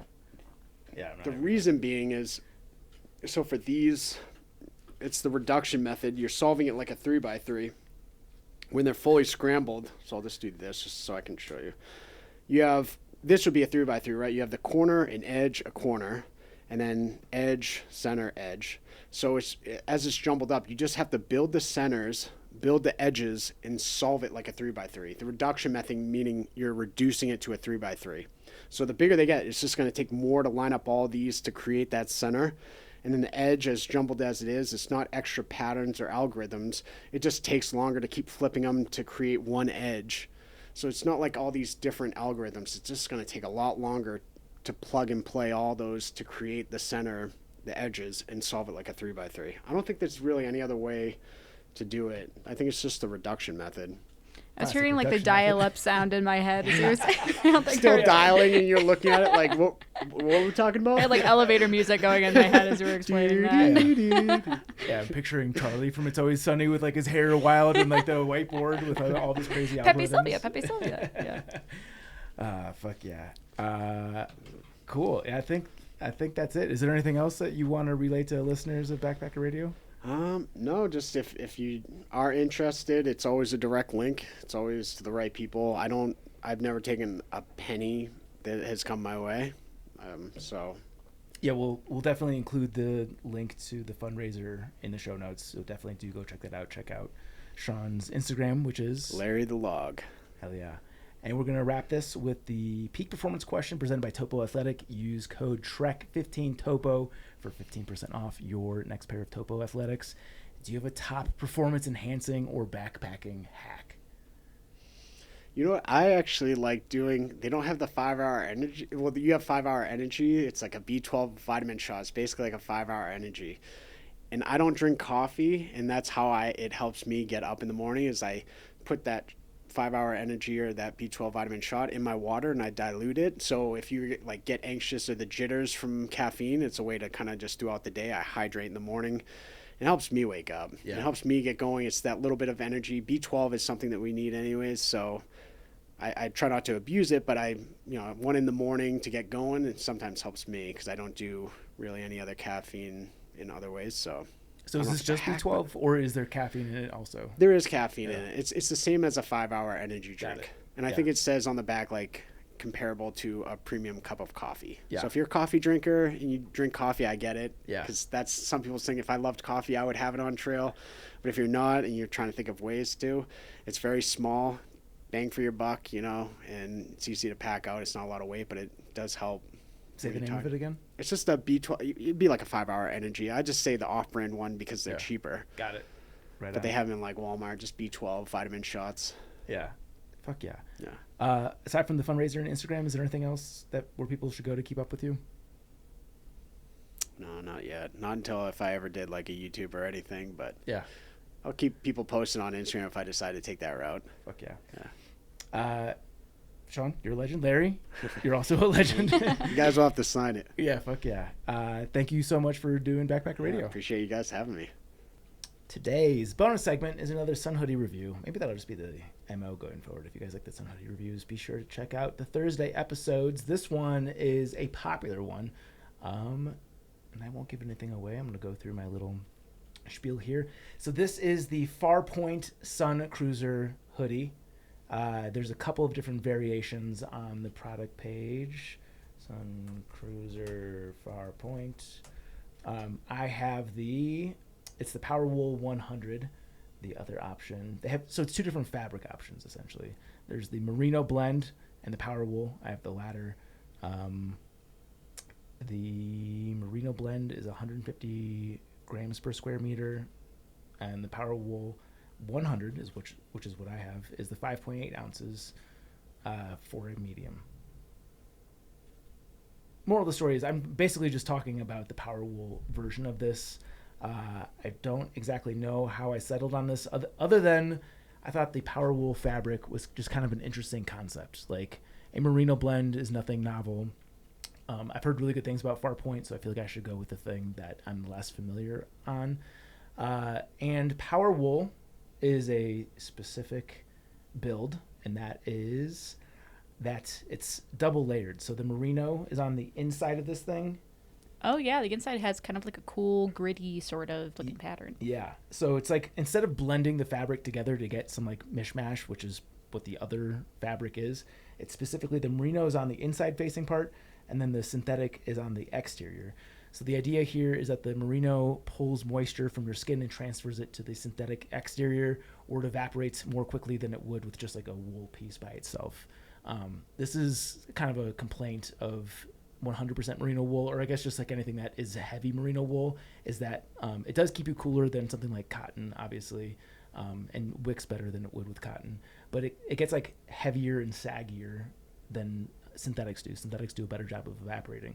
So in theory, with this, the combo keeps you more comfortable than either fiber by itself, because you get the odor resistance of the merino and more of the thermal regulation of merino without the slow dry times, and you get the quick dry performance of synthetic without that clammy merino feel where it gets like just kind of like wet and nasty.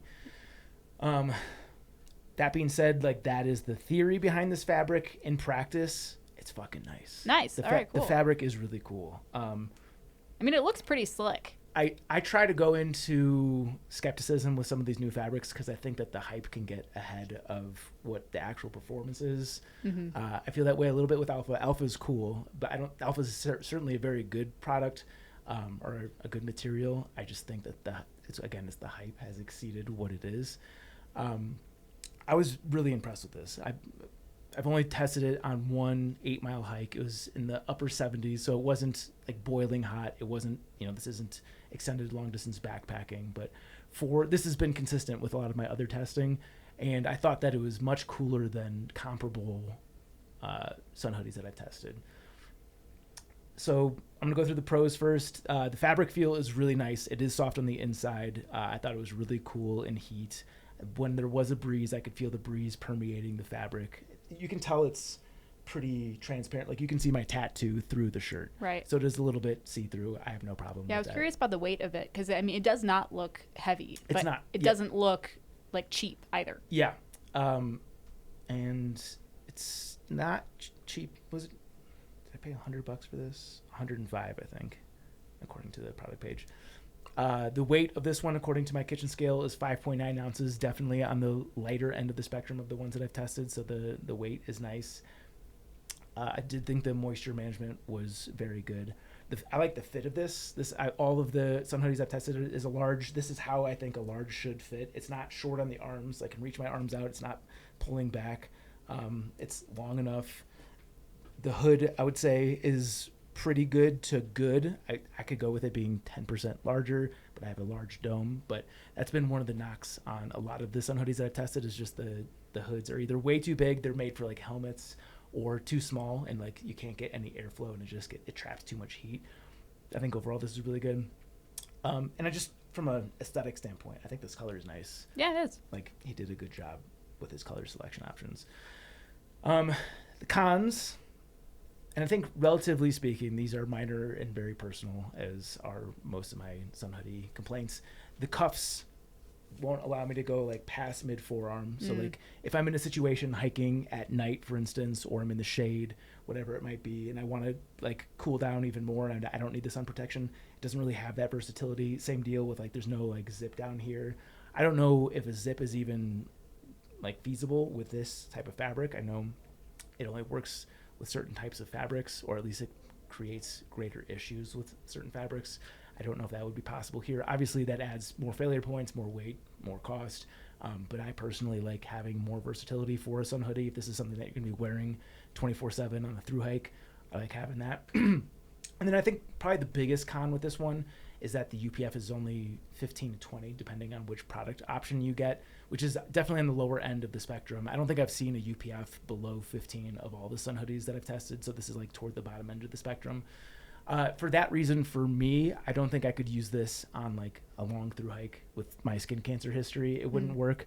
For somebody with a darker complexion, I'm guessing a UPF 15 would be suitable. Talk to your dermatologist about that. I'm not giving you recommendations on what UPF is going to work for you, but I know for me and probably other fair skinned people, like if you're in sunlight all the time with just UPF 15, it's probably not going to cut it.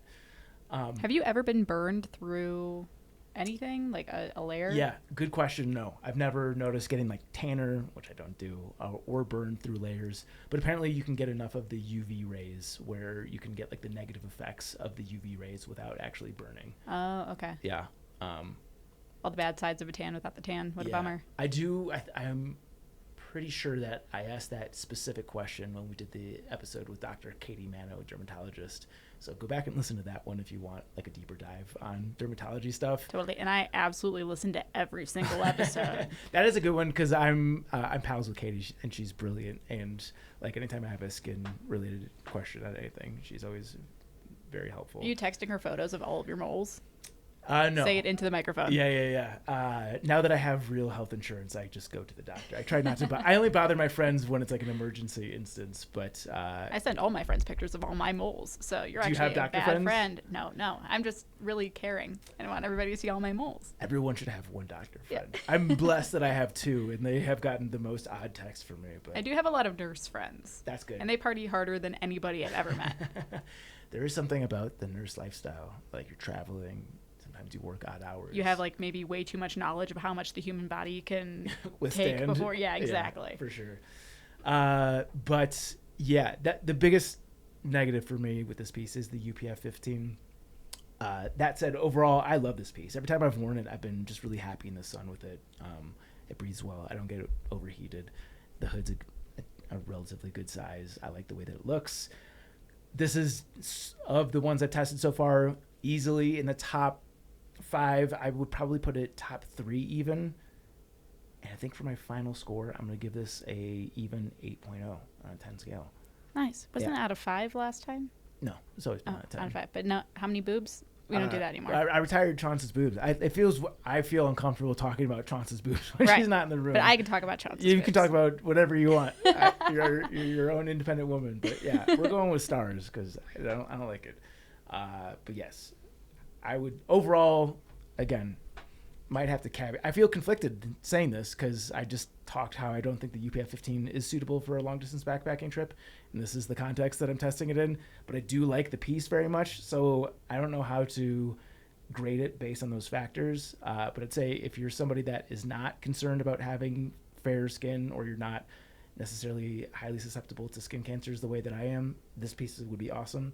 It's good for like normal day-to-day use where you're not in the sun all day long. It feels really good. I like it. Great. Boom. Okay, to the Trek propaganda portion of today's show. If you guys are curious about the Farpoint Sun Cruiser Sun Hoodie, definitely check out Thursday's episode. It's the one that I'm wearing. Trek propaganda. I'll let you start. Oh boy. All right. So today I want to talk about one of my favorite bloggers of the season, the Norris Trio. This is a couple and their dog, Turkena, who have been hiking on the AT this year. And I had the pleasure of meeting them at Trail Days, Nice. sans their dog, Turkena. But Turkena was recovering from, I believe it was like a hip injury or some sort of limpy thing. She went home for a while, and now Turkena is back on trail. Yay, Turkena. So Nice. It's been nice to see their pup back on the trail, them all hiking together. So their latest blog was called Turkena Saw a Black Bear. So if you would like to read about a lovely couple and their dog taking on the AT and their many, many wonderful blogs with great photos, I highly encourage you to go read Turkena Saw a Black Bear. That reminds me. Did you see the video? I feel like this was everywhere, where it's like security footage from someone's backyard where their like toddler is standing on the backyard. A black bear is sprinting toward the toddler, and then the dog bursts out of frame, chasing after the black bear, and like potentially interrupts. Not potentially. Here, I'll just show you the video. Yeah, show me the video, and then I can determine if I think it's AI or not. No, this is real. I mean, I guess I can't say for certain that it's real. I have to sit through this ad. I'll do a better job describing it because that was terrible. Black bear charging toward toddler, dog saves child's life. Yes. Is the video. It sounds kick-ass. It is kick-ass. We have 12 more seconds before we get through this optic ad. But yeah, this is definitely dog of the year material. Cool. We should make. And I was going for that title, so that's a huge bummer. All right, here it is. Oh, is this just an interview? Oh, nope. Whoa. This is a different angle than the one that I saw. Okay, I will say that this is a real video for sure. All right, here it is from the beginning. Oh, God damn it. This little kid looks like a kid from like Little Einsteins. Oh my god. Yeah. Dude, that bear was hoofing it. Yeah. That's crazy. The bear was moving with bad intentions Yeah. toward this kid. I'm guessing this kid is probably 3 or 4 years old. Yeah. And that's like supple Yeah. And for a bear. Yeah. And this thing's a husky. Just dog of the year material right there. You fucking love to see that. We'll include a link to this in the show notes. There's a million videos. If you just want to find it yourself, Google dog saves child's life bear, something to that effect. You'll find it. You'll find it. Okay. Is there anything else you want to say with the truck propaganda? Love dogs. Go dogs. Dogs are the best. Even though you're more of a cat person. Hey. Yeah, that's true. There's nothing wrong with that. Even though you're wrong. Okay, I have one article that I want to feature here. This is by Kelly. Of course, before you read another thru-hiking horror story, read this. This was a brainstorming session Kelly and I had where we noticed that because it tends to draw the most attention, there was just like a real negative thread, like featuring, all news stories tend to be negative, and just the virtue of the way the internet operates, the negative stuff tends to get more attention even when it's not news related. We wanted to bring some more positivity and shine a positive light on the thru-hiking world. So Kelly in this one details some of her favorite thru-hiking memories. A few of the stories I'll just bring up quickly here is one, she accidentally catches the Perseids? Is that what it is? Ah. Meteor shower when she woke up pre-dawn on the Colorado Trail above tree line. Obviously got a real star show there. A headlamp scramble on the Pyrenees high route to catch her first view of the Mediterranean at sunrise. And I love this one. Just an early random memory from the AT where she's sitting on a rock in the cold rain eating a Pop-Tart. And just the fact that that memory stands out to her from her thru-hiking career is because that was the first moment where she realized she had complete freedom in her life, unlike anything that she's ever experienced. I feel like everyone's got something like, if you've thru-hiked a long trail, you have that. Do you have that? Oh, I absolutely had that, but I think I had it, bad, because I was on the trail and I was eating a Pop-Tart in the rain, and I was like, I'm unemployed. Was there a moment where it like dawned on you, like, this is a place that I never thought I would be before in a good way? Oh, I absolutely, yeah. I feel like every time, I think especially at the beginning of the AT, just that experience of like, wow, like I never thought I'd make it out here. I never thought I'd make it this far. I think the first moment for me was making it past 100 miles on the AT, because I'd never gone that many days in a row. I'd definitely never hit 100 miles before. So I think that was the first time I was like, holy shit, I really do be out here though. Yeah. I walked in on one of the filming sessions that you were doing with Andrew, and I forget which video it was, but he was... Oh, I know which one you're talking about. Contextualizing, like, how awesome being in the wilderness is, and just, like, I forgot how he described it, but, like, a bona fide Yahoo moment. Yeah. Just, like, where you just want to, like, scream because, like, every cell of your body is so happy. And you ripped a really solid Yahoo, Yeah. too, which was great. Yeah. Do you remember which video that it was? I want to say it was why I quit thru-hiking. That was my guess as well. Go check out the video. Andrew Skirka on quitting thru-hiking forever was that video. And it's a really good video. It's one of my favorite ones from the series so far. Yeah.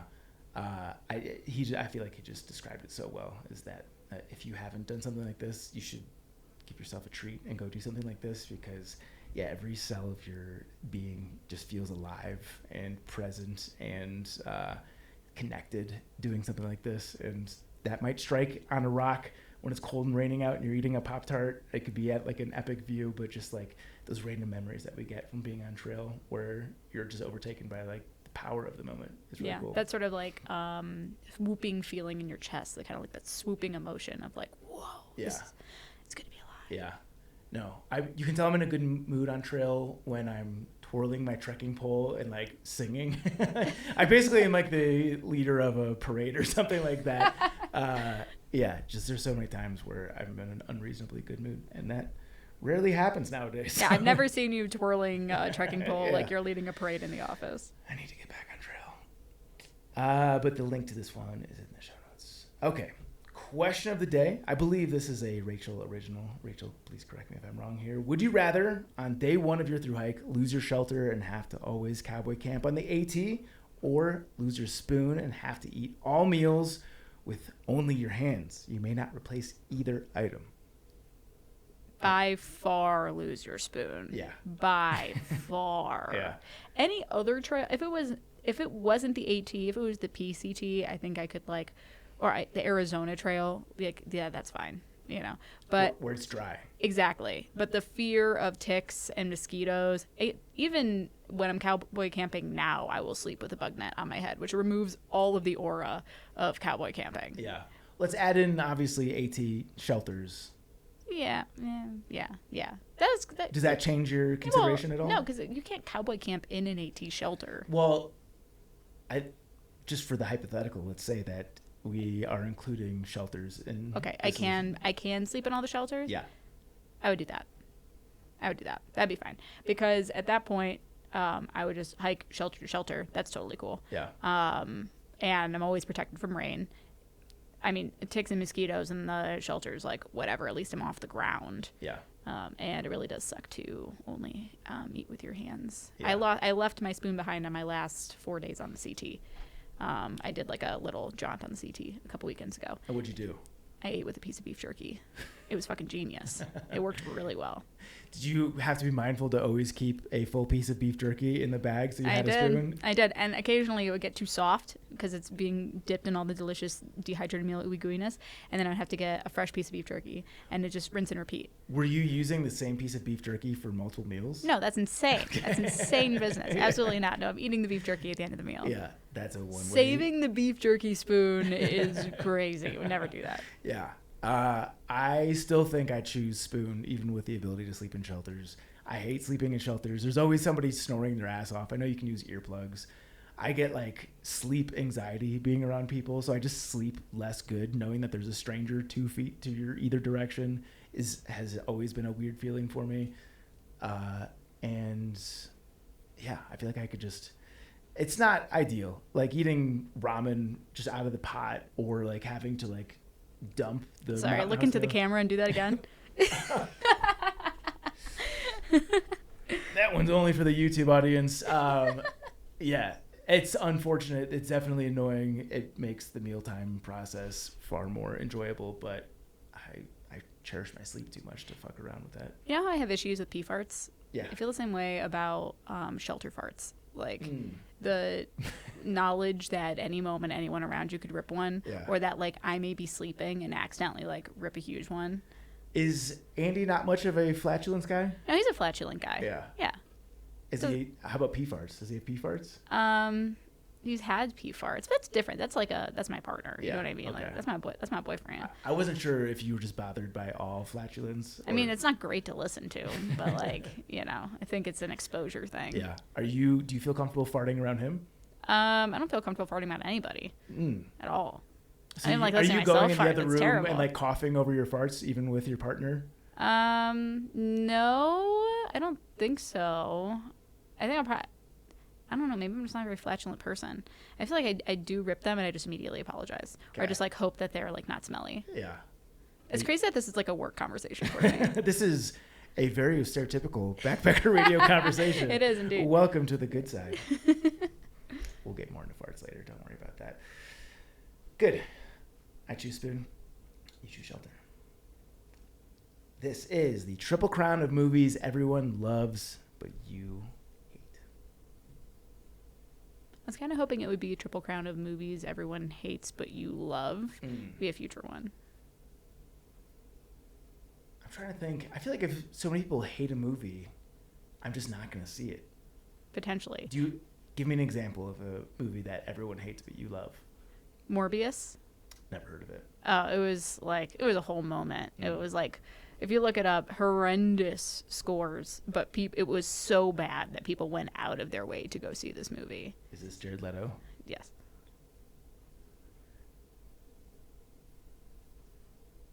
Let's see. Yeah, 5.1 on IMDb, 15% on Rotten Tomatoes. Yeah, even the cover of this, it looks incredibly corny. Yeah, exactly. Is he a werewolf? Man. Vampire? I think it's vampire. He's like something. Yeah. Yeah, become living vampires. Okay. Can't wait to never see that one. Yeah. Another good example. I feel like, what was a movie that everyone hated recently that everybody was like really excited for? Ended up sucking. I'm thinking the finale of Euphoria. That doesn't count. 'Cause I like the finale of Euphoria. Is the show good? All I know that Sydney Sweeney's breasts make an appearance. That's pretty much the entire show. Is Sydney Sweeney's breasts. It's not a bad thing. Yeah, I'm surprised that I haven't turned it on for that reason. Yeah. But good. Okay. Oh yeah, actually. Movies you love, everyone loves, but you hate.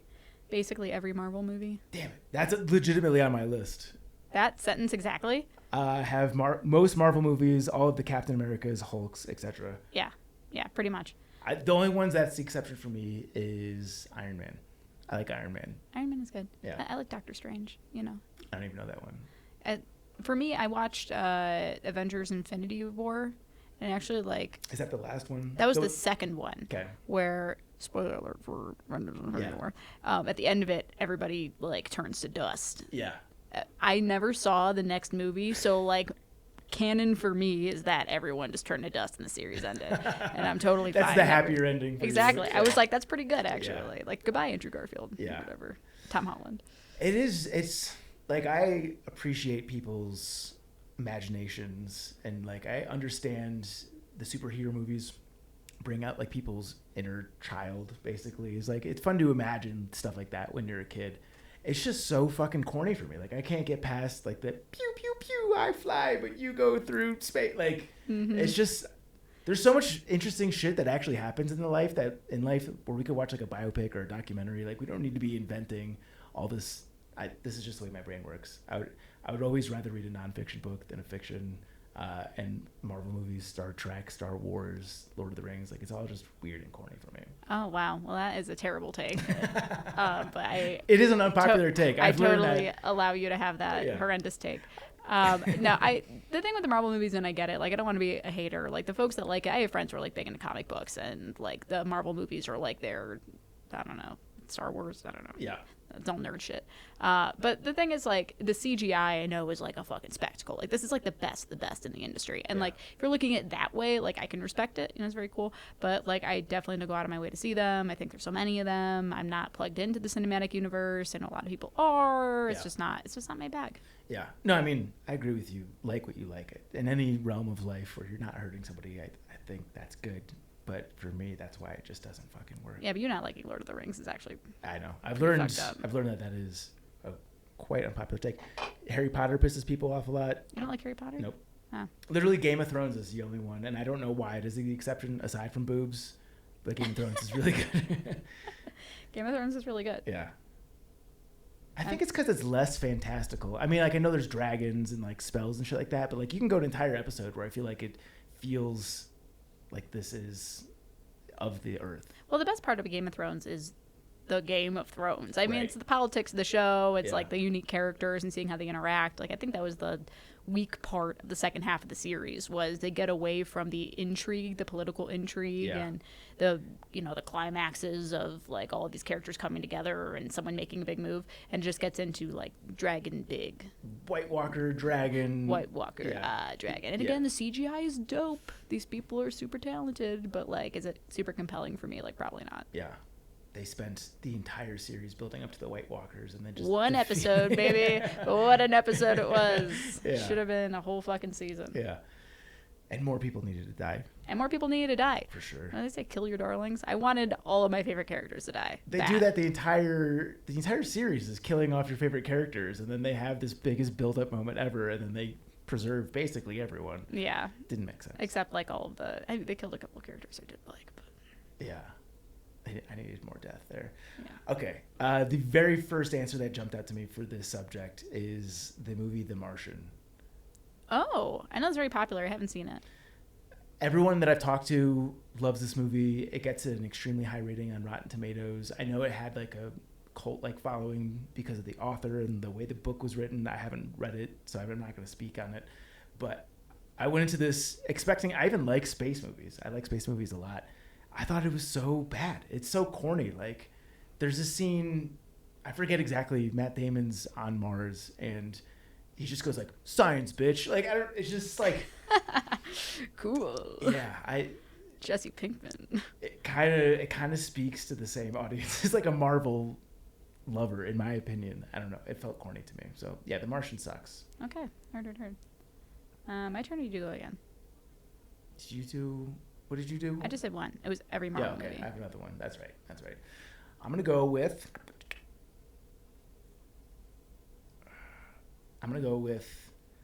I was positive I was gonna love this movie, even though I had already gotten kind of like mixed reviews on it.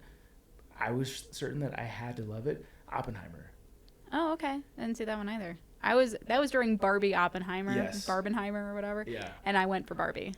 Maybe my sexism came out because like I was sure that Barbie was gonna suck and Oppenheimer was gonna be the best of all time, and for me it was the exact opposite. Barbie fucking rocks. Barbie was very funny. Excellent movie. It was really good.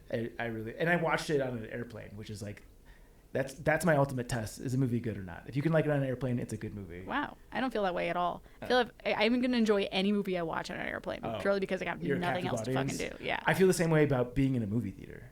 I'm gonna like almost every movie in a movie theater. I've been to 3 movies in a movie theater in the last 6 years, so it's rare. What? Yeah. Kids have stripped away movies from me. But yeah, Oppenheimer, it was a snooze fest. Okay, heard. Yeah. What was it? Fucking 3-hour movie, a bunch of... 3-hour movie.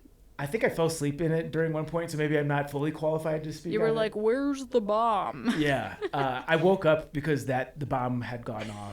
I remember that coming to, but it's just like, Christopher Nolan movies are so action-packed and like suspenseful, and they keep your attention, and I just could not keep my attention with Oppenheimer. I was bored. Yeah, even with the guy from, what was it, Peaky Blinders.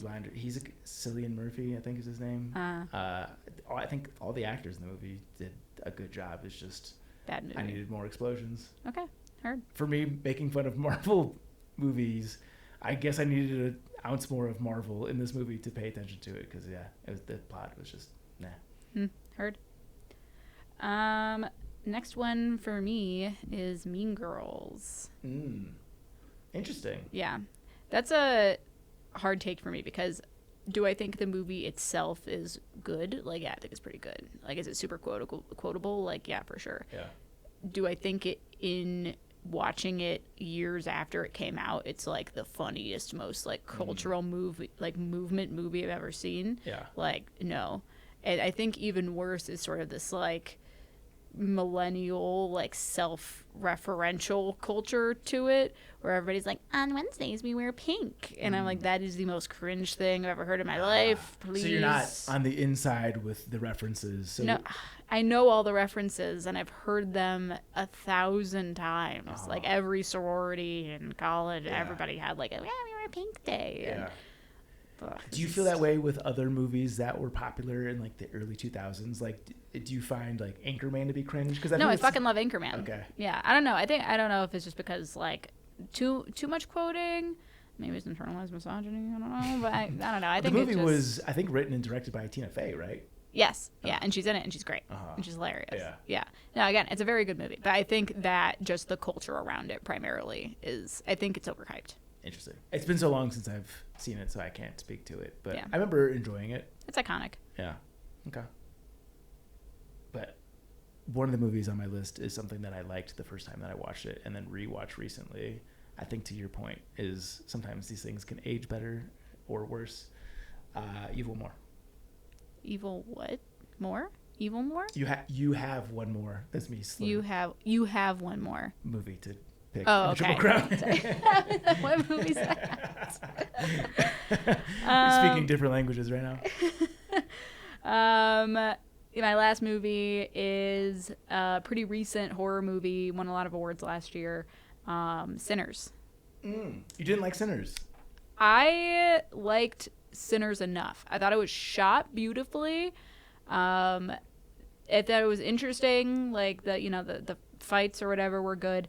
I think the biggest weakness of the movie for me that made it that was so weak for me that it actually made me dislike the movie outright was they had spent so much time building up these like really beautiful, interesting backstories for these characters with these great actors, and then they were getting killed off in the most like uninteresting, non-story fulfilling ways. Interesting. And I was like, there was so much potential here to do something really cool with their stories.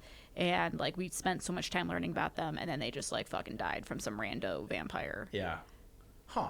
It's an interesting critique, and I hear what you're saying. That makes sense to me.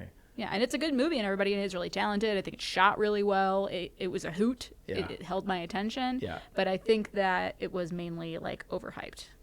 People were saying it was like the best horror movie ever made, and I was like, well, I wouldn't go that far. That was another one that I caught on an airplane. Most of my movies nowadays are airplane Sounds watches. like it, yeah. I'm also out of the movie zeitgeist, so I had heard that it was good, but like I didn't know to the scale of it. But that's one where I actually really enjoyed it. But I will say, for me, it required a little bit of follow-up research to kind of get all of the references that were happening in it, because I feel like you have to have a little bit of background to fully appreciate the message he's trying to convey with the movie. And some of it was lost on me without doing the additional deep dive. Maybe I'm just too stupid to pick up on it. But Are you referring to like just like Southern history or?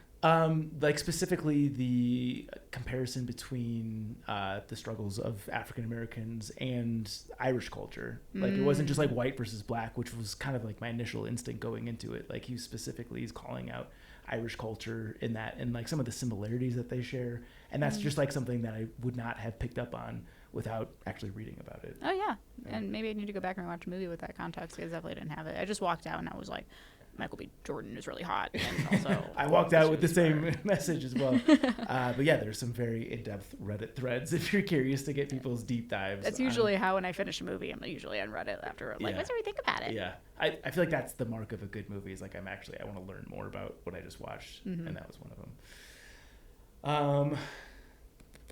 My last one, I do have an honorable mention, is Bohemian Rhapsody. Really? Yeah. With Rami Malek? Yeah. I think he's a really good actor. I like him. It was just so like PG. And what's his name? Freddie Mercury? Freddie Mercury is like, there was really very little PG about his life. Like, yeah. Apparently in every interview he's talking about doing drugs and like how much sex he's having. Yeah. Like that part feels like it's like you're trying to Disneyify a character who's way more interesting than being Disneyified. I understand they're trying to make their money appeal to a broad audience, and I think did a good job with that. But it just would have been way more interesting to me to like give the real underbelly of him and his lifestyle. There's also so many parts in the movie that I felt were like, they make my skin crawl. They were so corny. Like where he first meets the band members and he comes up and introduces himself. He's like, well, I'm your new lead singer. And then he starts singing at them and then they're singing in harmony. He's like, come the fuck on. Like that shit is never happening. Have you seen, there's a scene from that movie, which I believe was rated like the single worst edited scene of any movie ever, in which it's them sitting at the table with their like new talent manager, and it's on YouTube, and I think there's no shit, something like 100+ cuts in that like 2-minute scene. Is it the Michael Myers one where they're talking about Bohemian Rhapsody would never work on radio? I don't remember exactly what they're talking about. I just remember watching and being like, this is a fucking train wreck. So that one is like a very meta scene because Mike Myers is the same guy that did Wayne's World, the main character in Wayne's World. Yes, I'm familiar. And they do that entire Bohemian Rhapsody scene. Like they popularized that song had fallen out of the zeitgeist and they brought it back. So like him saying that Bohemian Rhapsody would never work is them just poking fun at the Wayne's World reference, basically. Is that what they're talking about around the table when there's a billion different scene cuts? I don't know if we're talking about the same scene right now. Okay. But when you mentioned talent manager, that was what came to mind for me. We could be talking about different things. I'll show it to you. I'll show it to you after. Yeah. But yeah, I thought Bohemian Rhapsody, like he's such an interesting character. I felt like they fucked that. You wanted to watch him doing a lot of drugs and boning. It's Basically, okay, you can say it. Yeah. And I guess they entirely fabricated the timing of his AIDS diagnosis with that Live Aid thing. Was that was in the movie, they portray that as like he's sick, he's doing this as like his last hurrah, yada yada yada. Apparently he didn't learn that he had AIDS until well after that concert. So it was just like, I know, again, you're trying to, It's like a couple of years or something, wasn't it? it was not close. So yeah, I understand movies are going to do that. They're going to try to make the most like consumable story possible, but at a certain point it's just like, I think the story's interesting on its own without you having to fucking fudge everything. Right. So true. Yeah. That's why I'm going to specifically time when I get AIDS before I do my Live AIDS concert. There you go. To be perfect for the life studio. goals. My one honorable mention is in line with what you said about Mean Girls. Is I recently turned it off halfway in. Was The Hangover? Really? Yeah. Oh yeah. I, like everyone, laughed my ass off when I watched it, but that came out in, I want to say 2003. Hangover. No, way off. 2009. So I just graduated college. I'm 22, somewhere in that range. Loved it the first time I saw it. And then I rewatched it recently. And I don't know if it's just like comedies have gotten better or headier or whatever it might be, but it's just like so many fucking, like, it feels like it's appealing to high school kids. Yeah, I mean, it kind of was. Yeah. I feel like a lot of the comedy movies from back then, if you watch them now, are just like purely like nostalgia Yeah. bombs, and that's why I enjoy them. For sure. But rewatching Superbad or Anchorman or That's Old true. School, I love those movies still. Like, Yeah. they're still very watchable for me. This one I thought aged more poorly. Yeah, you should have watched Hot Tub Time Machine. I know people that love that is. movie. I've actually never seen it, but I know a lot of people that, I don't know if it's like Snakes on a Plane, you're laughing at it Oh, or Snakes with on a it. Plane. Oh, that's a good movie. Yeah. Cool. Any honorable mentions? I don't know. Human Centipede. Do people like that movie? Yeah, it's number 1 on Rotten Tomatoes list. Have you actually seen it? No. Surgical horror is like, I'm a huge horror buff, but surgical horror for whatever reason is like the one thing that like really skeeves me out. And so Human Centipede kind of like ticks that for me. Yeah. What's the best horror movie? The best horror movie in my opinion is Hereditary, which is not an original take, but it's just a fucking great movie, and it gets me every I time. don't even know. I'm sure you know. It's the A24 movie. Ari Aster. He also did Midsummer. Midsummer is like a weird comfort movie for me. Yeah. Actually, no, I take it back. Tusk is the best horror movie. Tusk? Tusk. I've definitely never heard of that. Now, that with Justin Long, and if you are listening to this podcast, go watch that movie and do not look up a single thing about it. And then I'm so DM intrigued. me on Instagram and tell me what you think of it, Yeah. because it is a phenomenal movie. I do love that Haley Joel Osment is in it, though. He is, indeed. Yeah. Yeah, he is. That's funny. I'm Okay. just dragging this podcast on, but one more thing. Have you ever seen AI, Artificial Intelligence?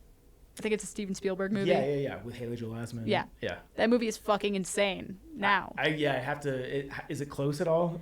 To AI? Yeah. No, but there is a crazy circus scene with a bunch of like AI robots getting absolutely annihilated, and that's also a movie. You should just go watch it if you're listening to this podcast. It's really, really good. I did see it back in the day, but I remember almost nothing about it, which Yeah. is par for the course for me. Yeah, very good and interesting end to this podcast. Yeah. Mailbag. Want me to read it? Yeah, please. All right. Well, I'm just going to go ahead and scroll down. I'll pretend like I already had it pulled up. Mailbag. Pulled from Patreon, but we're also out of mailbags at the moment. So Send us a note, podcast@thetrek.co, or if you are a Patreon supporter, just send us a DM or a comment. We'll get it. we'll just freaking read it. Yeah. I'll read it. Mailbag. I know Zach has 1 million Sun hoodies to review, but hopefully John G's are in the mix. Insanely high UPF, super lightweight, super cool running, and fortunately stinky is my review from Alex Kindle. With all of the Sun hoodies that I have, this is not on the list. Maybe I'll have to check it out. I don't know if I've ever heard of John G's. No. So I originally sourced the list of Sun hoodies to test from Instagram, just asking people what their favorite Sun hoodies were, and I got 60 people responding to it, and most of them were repetitive. I don't think I got a single one of these. So, What do you think was the number one thing people said? Jolly. Jolly. Got a lot of the OR Crater Lakes.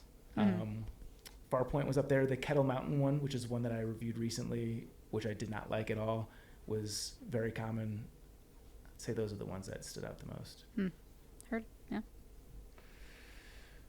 What else? What else? What else? What else? But yes, please send us your mailbags, podcast at thetrek.co, or you can go to backpackerradio.com, and there's a form to submit your feedback, questions, etc. I would love to hear what your movies that everybody loves but you hate are.